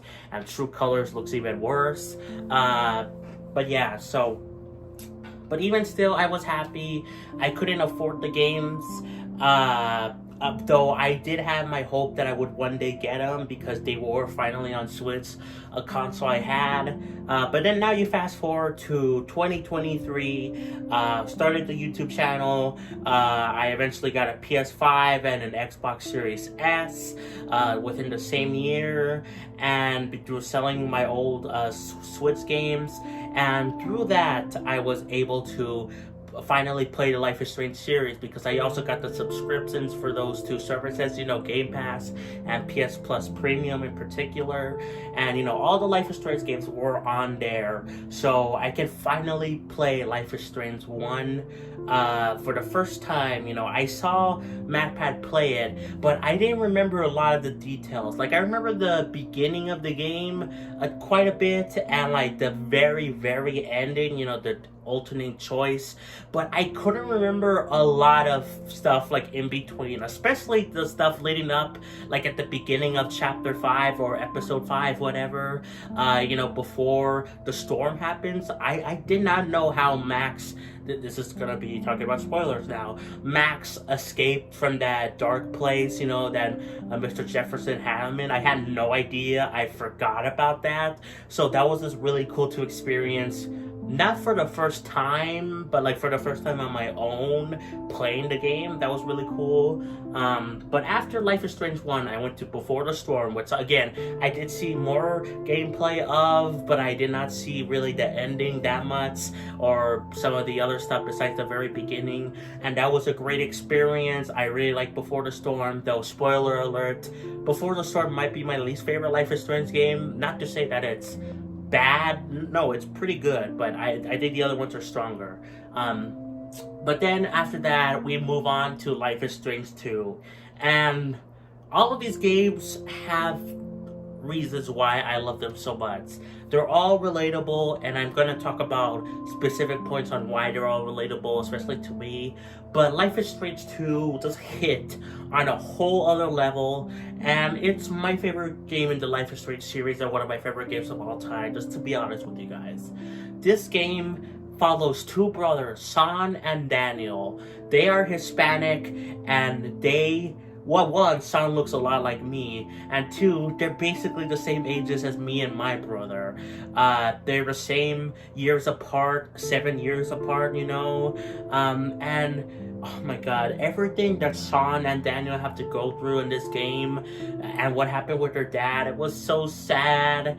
And oh my god, I like, there's so much heartbreaking stuff in this game, but it also feels a little bit hopeful, just a little bit, and that keeps you going. And I'm gonna talk more details on Life is Strange 2, but yeah, that's the game that really, really got me hooked on the series. Even though I love, you know, Life is Strange 1, Before the Storm, especially some aspects of Life is Strange 1 I'll talk about in a bit. But yeah, Life is Strange 2 was really where it was at with me, and it's my favorite game in the series. But yeah, now after that,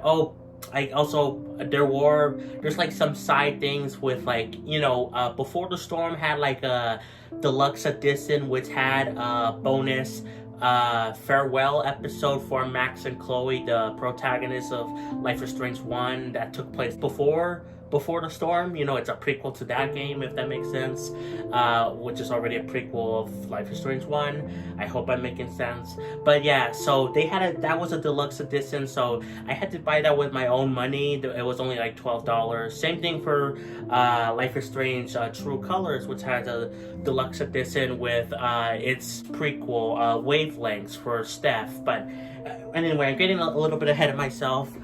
So there is like some side/bonus stuff in these like games, but one of them that's free is actually a demo for Life is Strange 2, which is a prequel, kind of, sort of. It's a prequel to the first chapter, a little bit of Life is Strange 2.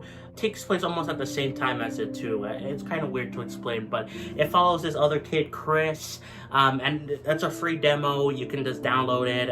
It's 2 hours, probably like an hour, I don't know, to do, but yeah, there's like these bonus things I want to give you guys a heads up on. Some of them are you have to pay for them, but I don't think they're that much. In total is like, what, $25, which I was fine with spending, you know, because I love these games. But you know, in the other case, it's free for Life is Strange 2. But anyway, back on topic. Life is Strange True Colors. I keep wanting to say Life is Strange 3 because it is the third game, at least the third mainline game, really. But True Colors also hit a lot hard for me. Life is Strange 1 is a classic, and it hits a lot hard, especially for that game too. But Life is Strange True Colors was really good in my opinion.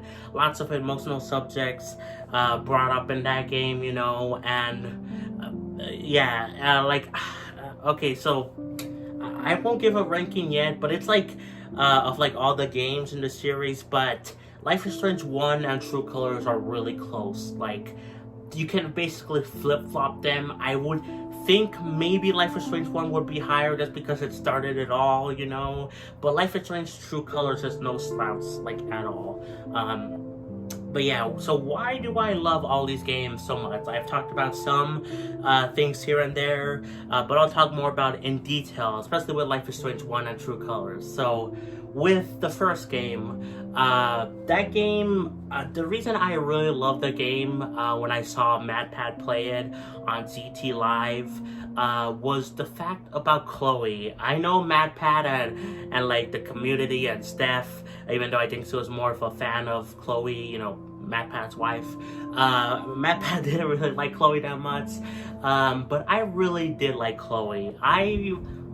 I related to her. I did. I was more of a nicer, you know, I'm way more nicer than Chloe was, but I can understand where she's coming from, especially because I also lost my dad when I was really young, and seeing a game tackle the subject was something I didn't know existed at the time. Again, this was me being a Nintendo fan and basically playing only Mario for like the longest time. I didn't know, I mean, I knew video games were capable of it, but like seeing it like firsthand was something else, you know? And seeing a game talk about this was really, really sad and heartfelt. And I love everything with Chloe. I found her really relatable, along with Max. Max was really relatable too. They're like two halves of me, if I'm being honest. Now moving on to Life is Strange True Colors. Of course, there's more deeper stuff in Life is Strange 1, but I just want to talk about the big one, in my opinion. Life is Strange True Colors, because, you know, I already talked about Life is Strange 2. But like True Colors also was relatable to me too, though in a lesser degree, though I did still appreciate the stuff with Alex. Like I understood, oh my god, she was so amazing with her emotion powers. When I first saw people, okay, I'm going to be talking about this in a bigger subject in a little bit, but lots of people complain about the series, sometimes for the right reasons, but sometimes there's for stupid reasons, or they misinterpret things. And one of the things I saw before I played True Colors was that, oh, the game power is about emotions. Can't you read emotions? Blah, blah, blah. One, not everyone is good at reading emotions. You know, autistic people, we have trouble with emotions most of the time, at least for most of us, you know. It's really hard to tell when someone is angry, sad, depressed, or just down, or like, I don't know, there's like so many different emotions, you know. So it's nice to have a power that tells you exactly what it is. But here's the thing, no one, and like I've seen a lot of video essays or whatever talking about the Life is Strange series, and I think some of them are valid, maybe even a decent bit of them, but a couple of them that complain, especially about True Colors, saying how emotions is not a power, did they not play the game? Because in the game, you're not just feeling their emotions that they're outwardly displaying. Like, you see an angry person get mad, you can see, you know, their aura's like red or whatever. But here's the thing, you can also basically read their minds. You can read their emotions within the game. If someone is hiding their emotion really well, you know, which is a real thing people do. People hide when they're angry or sad or whatever. Alex could read that, see the aura around them, and then listen to their thoughts. And she can even influence them, which has consequences later on in the game. But literally no review or rant or analysis of this game in particular got that point. It was almost as if they never played the game at all, which I don't understand. That's not a valid criticism of the game. Again, I will talk about more valid criticisms for the game in a little bit, the series as a whole, but this is not one of them. Anyway, enough ranting, at least for now. I love the way they dealt with emotions.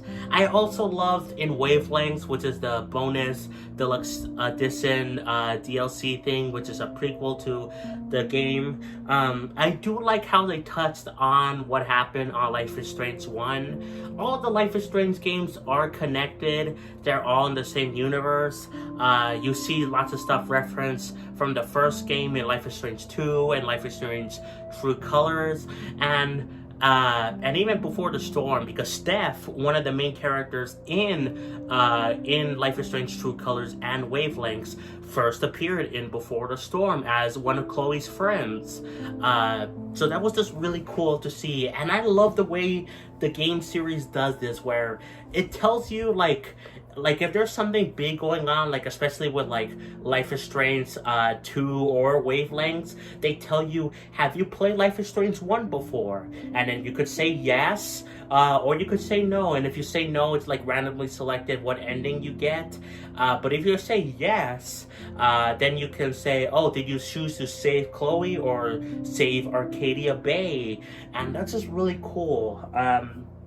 Yeah, I really like the way that the series does it. Yeah, there's so much to love about the series, but there is some valid criticisms to be had, though I will be defending a few of the criticisms. But so let's talk about them. Like I was saying, the endings. There's now some games have more endings than others. Like Life is Strange 2 has, I think, technically like 6-7 endings. There's like one where you and Sean go to Mexico and live like a free life, though you're kind of like a little bit struggling to survive, but you're mostly happy, which is the ending I got. There's one where San goes to prison, and then Daniel goes free. There's one where Daniel goes to Mexico and San dies, which is really sad. Probably the saddest ending in the game. There's like a few other variants of the endings, you know, that you can get. But Life is Strange 1 and True Colors, I believe, they do have those two separate endings. Life is Strange 1 has two drastically different endings, you know, if you save Chloe or destroy Arcadia Bay. Life is Strange True Colors, I think it's just depending on who you romance, who's your love interest in the game. But I have seen people complain about the endings and how, you know, this is like a choose your own option game, you know, like those kind of story-based games where you determine the ending. But I've seen some people complain about how, oh, but there's only two endings really, you know, all your choices don't matter. And I can understand that, and I can somewhat agree, but I do think they're being a little bit hard on the series, because your choices do matter. They do affect stuff, even though it's not the actual ending of the game. It affects. There's a lot of stuff that happens around the ending or just right before it that influence it and are caused by decisions you made in the past. If that makes sense, you know? This is shown in every game, and I think every game does well in decision making and how it calls back to stuff later on in the game, sometimes in important roles towards the ending. Yeah, maybe the overall ending is the same, but there is differences in specific character interactions, and I think that's honestly fine by me. I don't need like, I don't need like 10 or 12 different endings. Like, I'm fine with that, honestly. Though I do understand where people are coming from. And I do think Life is Strange 2 did a good step in doing this, you know, having different endings, you know, more than the first game and even True Colors. But I do think it was a little bit, even though I do like it, I think in some ways I just prefer having like two endings and that's it. You know, not having these separate ones, having to worry about if you get Sean killed, you know, and Daniel goes to Mexico by himself. Like, I didn't want to worry about that, you know, so, but yeah, so that's one of the criticisms. Another criticism of the game is just the fact of its language, not like the swearing. This game has swearing, by the way. If you care about that, then I don't know, go play literally anything else. But I mean language in the sense of how, especially the first game, stuff like hella, you know, like the language that teens use, you know, most of the series is focused on teens. The language they use, people find cringy or whatever, or dated or something like that. Though you gotta realize that this is how teenagers act, you know. Teenagers are stupid. I've been to high school. Most teenagers suck there, please. So I think it makes sense, you know. And I think it's kind of adds to the charm of the game. It's maybe sometimes it's a little bit, oh my god, but like, I think it adds charm, you know? So yeah, I've seen people talk about that. Of course, there's like some individual criticisms, like of specific games, like I talked about with the emotions thing, people complaining about that. I've seen some people complain about Chloe a lot, which I think it makes sense for her to the way that she acts, the way she does, you know, because of what happened to her father. But I've seen some people say that she's too hard, you know, on her stepdad, or step-deuce as she calls him, you know. But like, I think it all makes sense. It's a character flaw, but like, it's not meant for you guys to be mad at that character. You're supposed to understand where they're coming from and hope they get better, if that makes sense, you know? Now, before I go, I do want to talk about another aspect of this series that most people love, though I do know some people don't, and that's for stupid reasons. And that being the LGBT plus community representation in the series. I personally love it. I love Well, one, that you can choose to make the character be straight, be bi, be, full-on gay, whatever you want. You can date or go for whoever you want, really. In some ways more than others. Like in Life is Strange True Colors, you can choose to romance either Steph, the girl, when you're a girl, or Ryan, But even in Life is Strange 1, where to a lesser degree you have two potential romance partners with Warren, whatever, you can choose to be more flirty with him. And then of course with Chloe, you can choose to be that as well. It's to a way lesser degree, compared to True Colors, but it still has it there. Life is Strange 2 has this, where with Finn and Cassidy. like, I chose to romance the girl, whatever. I liked her more than Finn, though Finn was good. But anyway, I love that you have the option to romance these people. And just the fact that in the game itself, Besides the main character, there are, characters that are trans, or that they are lesbian or whatever, that's just really cool. Most people that love the series love this about the games, but I know there's some people that hate this because they're transphobic and homophobic. That's it. They don't like trans people. They don't like, LGBT people. They don't like those people, and I think that's disgusting.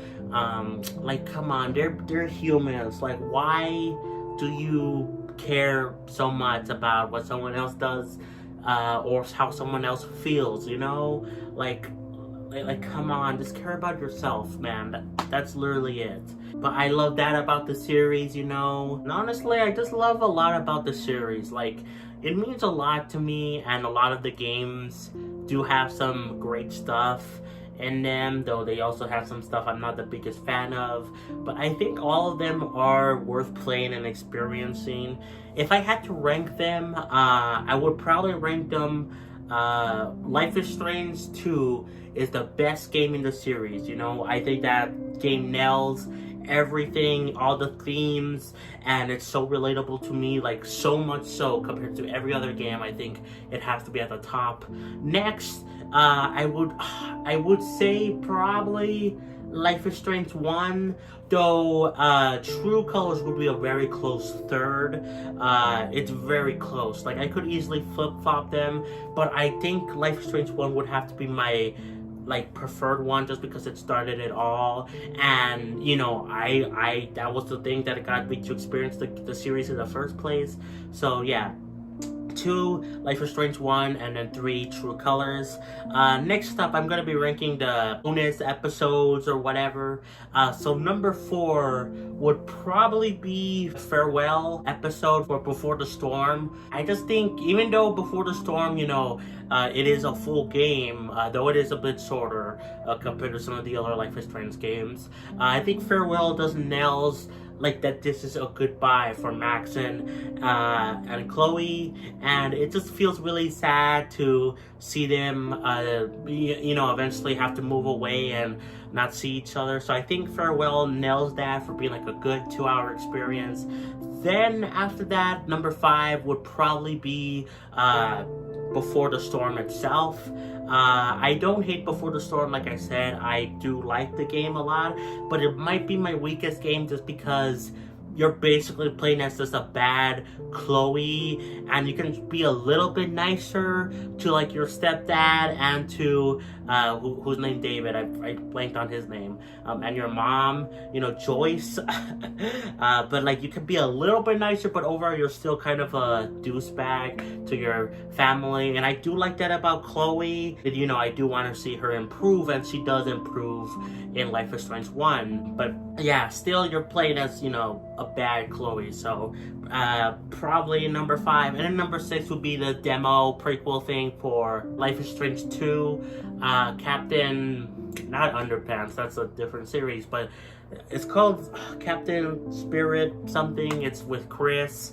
that character. Also, I just realized I forgot about wavelengths. So, wavelengths will go right in between Life is Strange True Colors and the Farewell DLC. So, basically, this new tier list, oh my god. So, number 1, Life is Strange 2. Number 2, Life is Strange 1. Number 3, Life is Strange True Colors. Number 4 is Wavelengths because I'm stupid and I forgot about it. Number 5 is Farewell DLC. Number 6 is Before the Storm. And then number 7 is the Captain Spirit demo thing for Life is Strange 2.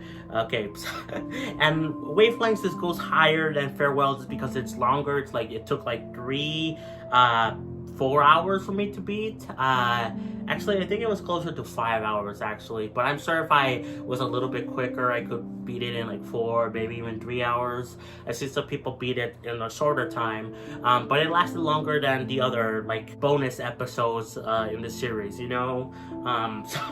So yeah, that's my official ranking there, the ending one, not the one that forgot to mention Wavelengths because I'm an idiot. But overall, I just love this series so much, you know?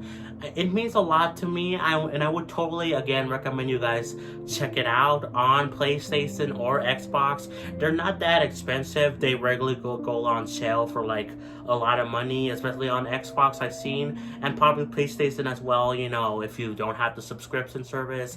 Switch, I believe they do go on sale a little bit, but you know, because they're Switch versions, you gotta have the Nintendo tax where it takes a while for games to go on sale, or if they go on sale, they're like not that much on sale compared to other systems, other consoles. So plus they don't run the best, you know. In fact, the Life is Strange 2 on the Switch, they don't even have the demo thing for Chris, which even though that's my least favorite thing in the series, I still like the demo.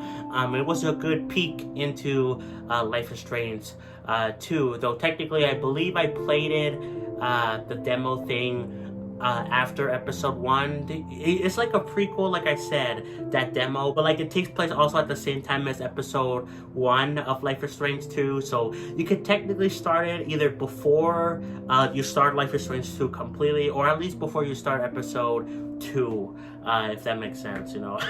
I hope I explained things well in this video as well.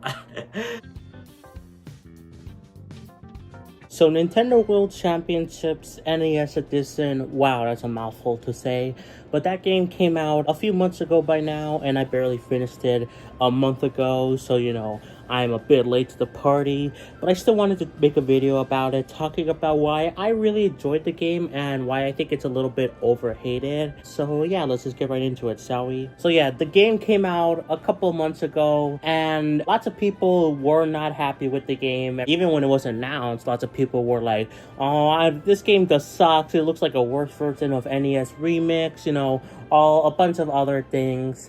But when the game actually came out, there were a lot of people that were playing it and having fun with the game. I saw lots of people streaming it. Lots of people seemed to be really enjoying the game when all the reviews and all the initial people were like, oh, this game sucks. It's just, again, a worse version of NES Remix. And I think it just proved that, yeah, like, just because a game doesn't give off, like, a good first impression, maybe to certain people, that doesn't mean it's gonna fail right away. A lot of the times it does, but that doesn't always happen, you know? And I picked up Nintendo World Championships. I'll just call it that, because it's a really long name. I kind of hate how long the title is. But anyway, I picked up the game at least a few days, but I think a few weeks after it initially came out. Because I was poor, I did not have money to get it, even though it's only $30. The game is really cheap. But I didn't have money to get it until a little bit later. But when I did get to pick it up, it was actually a whole lot of fun. I played it first on a stream I did, and then I played it a lot on my own along with doing more streams. I was just addicted to this game, and I really enjoyed it. I just did not see the criticism at all for people to hate this game. In fact, even before the game came out, I thought the game looked interesting. I thought it looked cool, and I wanted to pick it up, but lots of people were saying, you know, the same things about how it looks trash, cheap, all this sort of stuff. And, oh my god, like, look, Is this game not NES Remix? Yes. But it's not trying to be, it's trying to be its own separate thing. And I think people need to understand that.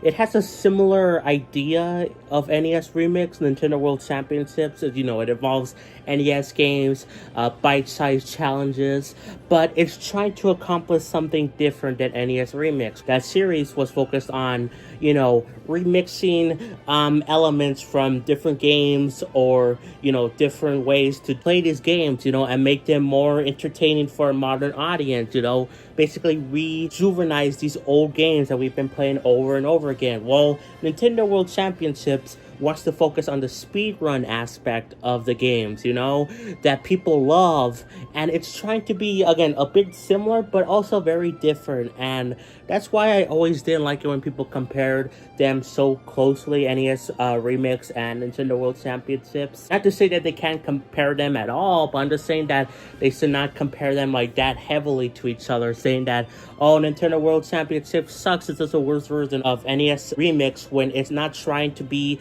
that exactly. It's trying to do its own separate thing, you know? But anyway, let's talk about the game's content, you know, what every mode has to offer in Nintendo World Championships.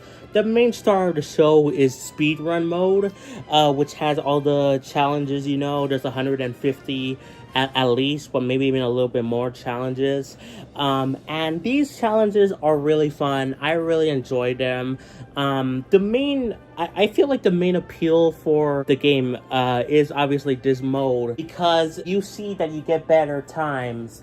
And so, if you get better times, you get a better ranking. If you do fine, you get like a B+. If you do better, you get A, and then you eventually get to S+. At first, when I picked up the game, even before I picked it up, I was thinking, I'm not gonna get like an S rank. I'm not gonna do that. I would just get like maybe A, and then that would be it. But something took hold of me as soon as I was playing these challenges, where the first one I did, which was Mario 1, I wanted to get S+. I really wanted to. Or was it S++? I don't know. There's like different rankings. I'm getting confused. I'm not the best reviewer in the world, you know, so take what I'm saying with a slight grain of salt, because I suck at describing things.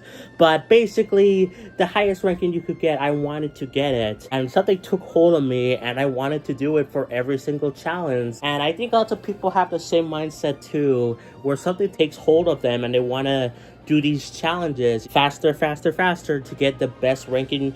And that's what the beauty of this game shines. If you just get A on all of the challenges, I mean, I think you'll be fine. You'll enjoy the game for what it is, but you probably won't like it that much just like I did and what other people have. But yeah, that's clearly the main star of the show, speedrun mode. That's where the meat and potatoes of the game is.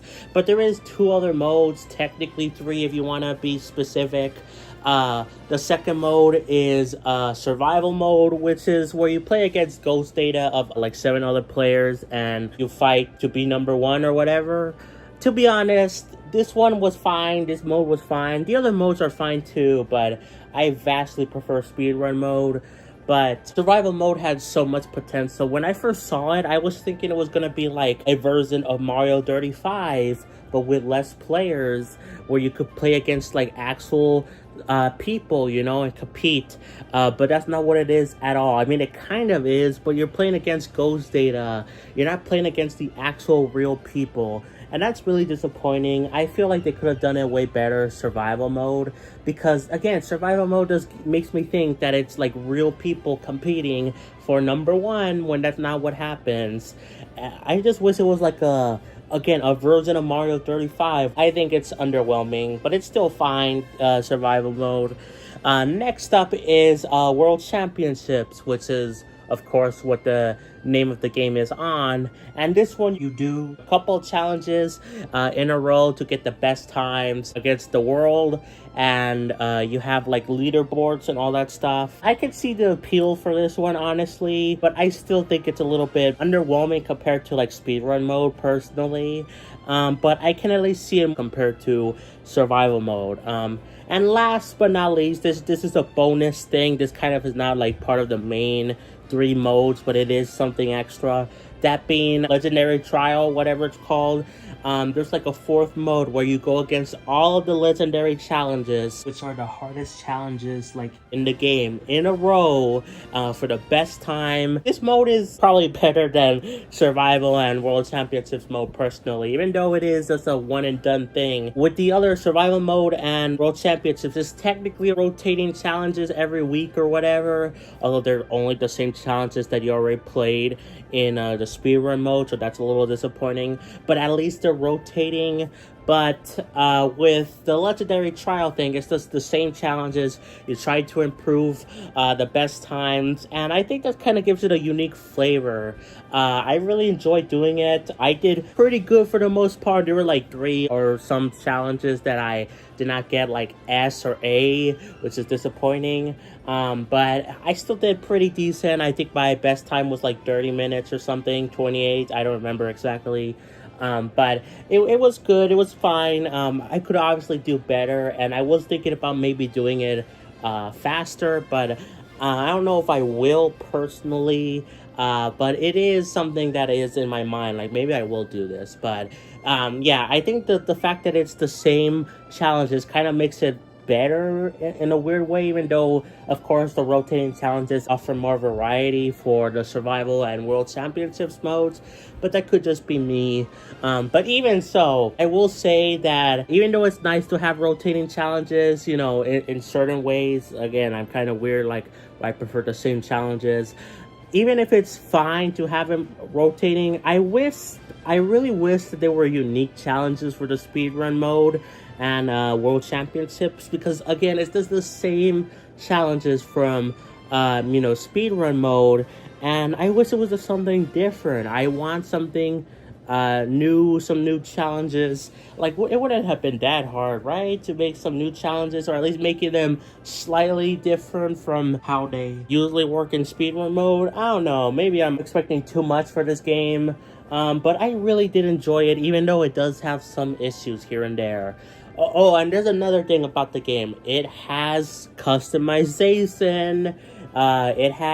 You could choose the title of your favorite NES game. It has lots of tags, like, you know, Nintendo DS generation, or like my saying is #1 at something, probably. Like, I love the customization. And there's of course pins, character icons, which you can unlock using the coins that you earn from getting good times from, you know, the various modes. And I haven't even gotten all the stuff yet.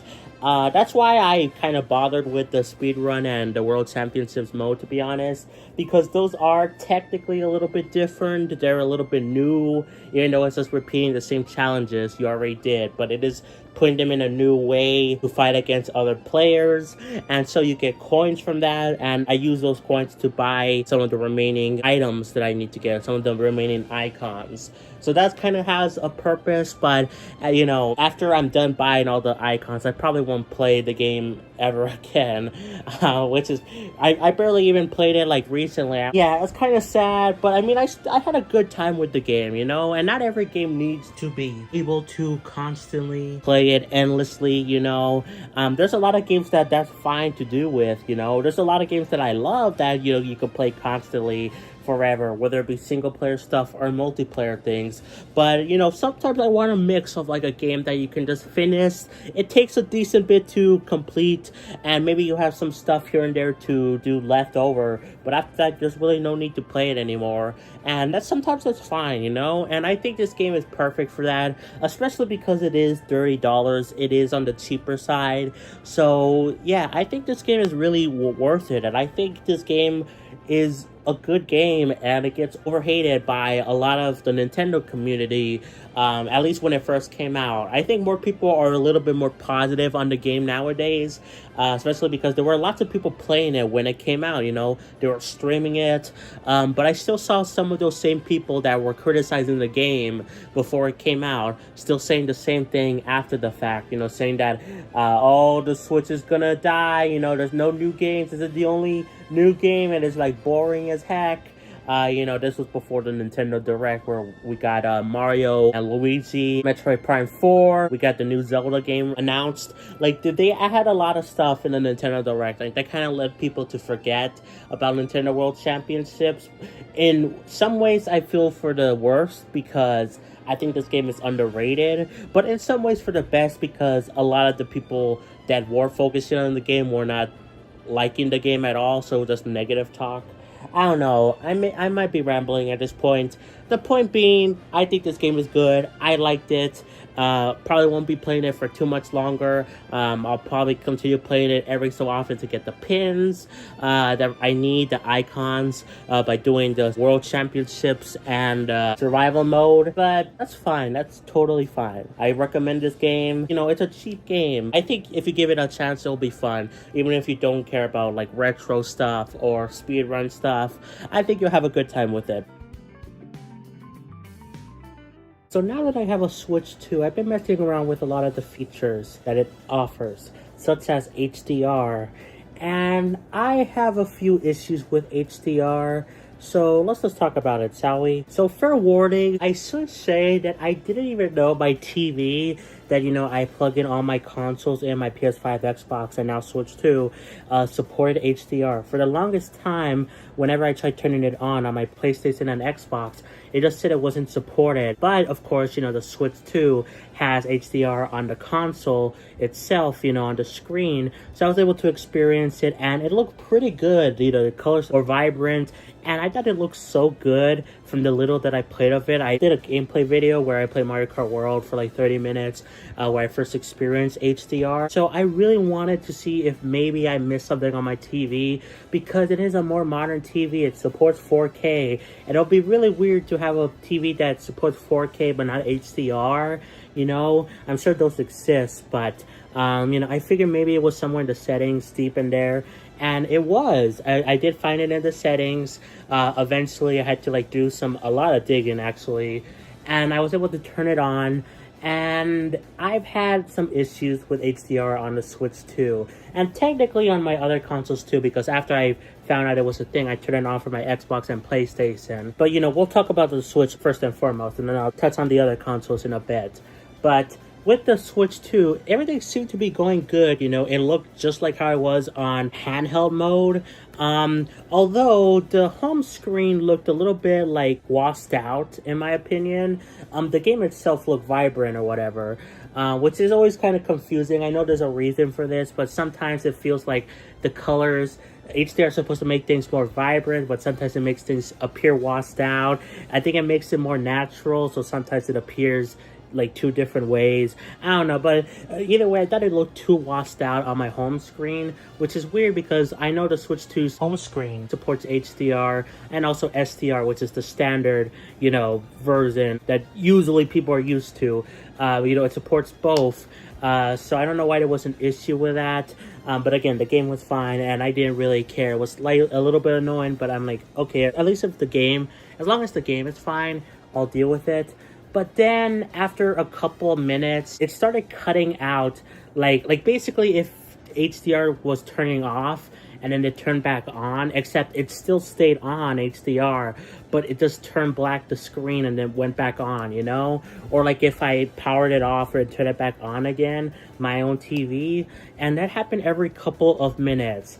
Now, when I first turned on HDR for my Switch 2, I did it for a stream that involved me checking out backwards compatible games that didn't really support HDR. You know, it could, but it would make them look really bad, you know. So I turned that setting off and only made it so it was for compatible games only, and not for all games. So I only noticed this, like, thing with the TV turning off at the beginning of when I did the stream.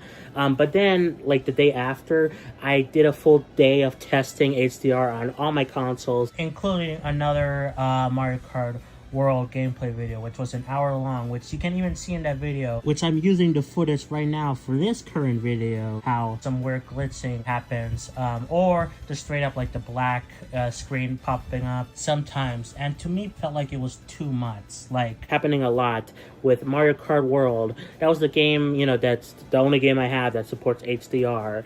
And I noticed it cutting out every couple of minutes, and it was so annoying, you know? And it didn't seem to do this when I turn off HDR, obviously, or even when I turn on HDR for every single game, although it had its own separate issues with like slight audio cutting here and there with that setting. So, you know, no matter what I did, it always messed up things. And of course, still the home screen problem was still a thing, even if it was minor. So I don't know why my TV was going through that. So I tried to figure out things in the settings, you know, on my TV, and also to fix the home screen thing as well. And it's just a lot of hassle to just try to figure out HDR. You know, you have to tinker around with so many settings on your TV. It basically is like a PC thing where, you know, you have to do a lot of maintenance, you know, to get the best picture or best quality. It's just so much hassle for a normal consumer, so much hassle for me because I'm an idiot, you know. So eventually I just gave up and stopped using HDR for my Switch 2. But I did still check it out on my PlayStation and Xbox. On my PlayStation, the HDR was completely washed out, it felt like, on the home screen and even in the game itself. I tested Final Fantasy 16 for like an hour, and in some ways I do like it. It looked more realistic, sure, but at the same time I did like the more vibrant colors of SDR, you know, and just the home screen itself was way worse. You know, HDR, it didn't have any of the issues with like the screen of my TV turning off, you know, every couple of minutes. It didn't have that, but it just appeared really washed out. And then on Xbox, it actually worked out pretty fine. Xbox, I don't really have any issues for it. I turned it off. I tested it for an hour on 2 games, Crash Bandicoot Insane Trilogy and Crash Team Racing, because those games support HDR. And I did notice on the Crash Team Racing, it did feel more vibrant. Crash Insane Trilogy, I didn't really notice any difference. The issue with Xbox is that the home screen doesn't support HDR, it's SDR. So when you go to a game that supports HDR, you know, it kind of goes into black and then it comes back out.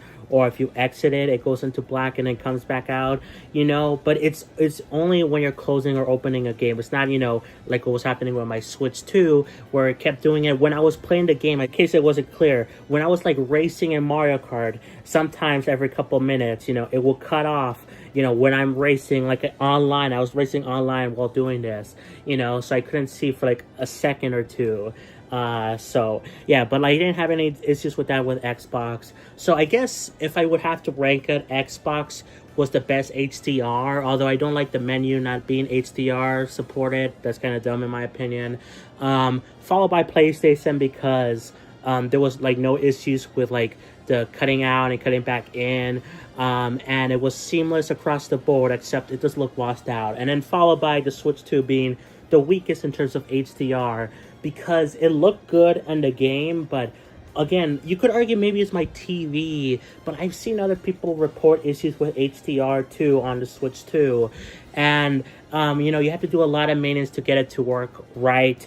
And, you know, the same thing could be said about, like, PlayStation. I tried to also muck around with the settings there on my TV and also on the PlayStation itself to, like, fix HDR, and I couldn't get it quite right. Xbox looked fine. Again, on Crash Insane Trilogy, it looked the same to me, but Crash Team Racing was pretty good. I noticed some vibrant stuff. But anyway, my point being, HDR is clearly still needs a lot of work. I think HDR works best on the Switch 2 screen. So I guess if I were counting the Switch 2, you know, TV versus handheld, I would say handheld is the top one, followed by the other consoles I said, and then Switch 2 and docked. And I really do like HDR being on the Switch 2 and all these consoles, because it can look really good if you have the right TV, or if you do muck around with the settings on your TV and console. But if any one of those things is messed up, you're gonna have issues, you know, which is why I do like to switch to the screen itself having HDR, because it means everyone can experience HDR to some extent. No monkeying around required. You know, you just have to play in handheld mode. I just really, you know, hate the fact that it's been messing up my TV and I can't appreciate HDR while I switch to its docked. Which could be due to multiple factors. One, you know, it could be because my TV is not showing true HDR. I've seen some TVs market HDR, but they don't have true HDR or something. I'm so new to this whole tech thing. Tech confuses me a lot. Like, I'm using an iPhone, obviously, to record this video. But, you know, I just get confused by TVs, by computers, a lot of phones, too. You know, oh my God. But so maybe my TV is one that technically supports HDR, but not true HDR. But again, I've seen other people report different issues as well. Not like the same exact ones that I've had, but I've seen some people report like flickering with HDR enabled. Like a ton of that. I've seen some of it, but again, I mostly am noticing, you know, of course, when I have HDR on, the screen turning black. But I have seen some slight glitches here and there. And of course, there's other issues with the Switch too that are real, such as the Joy-Con battery issue that I made a short about. And I recently experienced again with my right Joy-Con, where it says it's like lower battery when it's fully charged, and I left it, you know, charging over the past, you know, day or whatever. I recently got it to get fixed again by resyncing the controller. But again, Nintendo needs to fix these issues with the Switch too. There are issues with it. So I feel like the HDR thing, maybe partly it's because of my TV, but I also feel like it is just Nintendo needs to work on this, you know, because it can be really good, but man, it needs work. And this goes the same for, you know, again, the other consoles. PlayStation looks really washed out. I don't like that. Xbox was fine, but why don't they have a home screen with HDR enabled? I don't know. Now, if your TV supports HDR, you know, go for it. Enable it and see if it works for you. You know, I just have a problem with the fact that, you know, that there are these issues and companies keep trying to push HDR, you know, and yeah, it can look really good, but sometimes it's like not noticeable, or sometimes it even looks like, you know, washed out compared to normal colors, you know, at least in my opinion. Maybe I'm like colorblind or something. But I noticed other people felt the same way, you know, online. Especially something with like PlayStation, you know, I've seen a lot of discourse about that.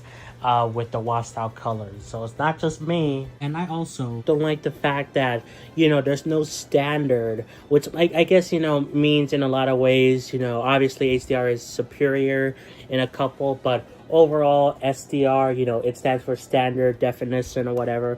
It's overall fine, but I wish there was a standard HDR thing where, you know, you didn't have to monkey around with the settings on your TV or whatever, which is why I do like the Switch 2 in handheld mode having HDR, because you don't have to monkey around with any of that, you know. So I think Nintendo has something going, you know, they have something in a step of the right direction, you know, having an HDR, you know, compatible device, you know, for everyone already, you know, when you're playing in handheld mode. But I think they need to fix up the stuff with it docking on TV, because I know I'm not the only one that experienced, like, you know, these issues. And of course the other companies need to work on it too. Now, the reason why this is happening on the Switch 2 specifically is, well, I'm not completely sure. I did see that the HDMI port on the Switch 2, like, it supports 2.1, but it's technically running like in between 2.0 and 2.1. So maybe that's causing like some display issues. And also I saw something,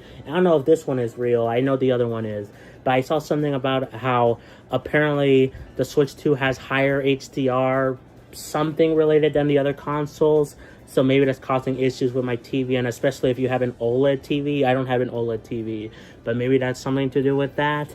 Again, these are just theories I'm trying to figure out, but I do think Nintendo can improve them, whether it be with a software update or like a slight revision on the console, you know, like they did with the battery of the Switch 1. You know, they did a slight revision to improve the battery before they did the Switch OLED. So, you know, anything is possible. Well, hopefully you guys enjoyed this 3-hour-long video. If you did, be sure to like, subscribe. This took way more effort than I would like to admit. when I thought it was going to be an easy video, especially with the first two parts of this video where I basically had to edit them and add footage and background music for the first time, because those were some of my earliest videos and man were they rough. So yeah, very much means the world to me if you do like, subscribe, all that fun stuff. Play some Xenoblade, and I'll catch you all next time. Peace. Bye everyone.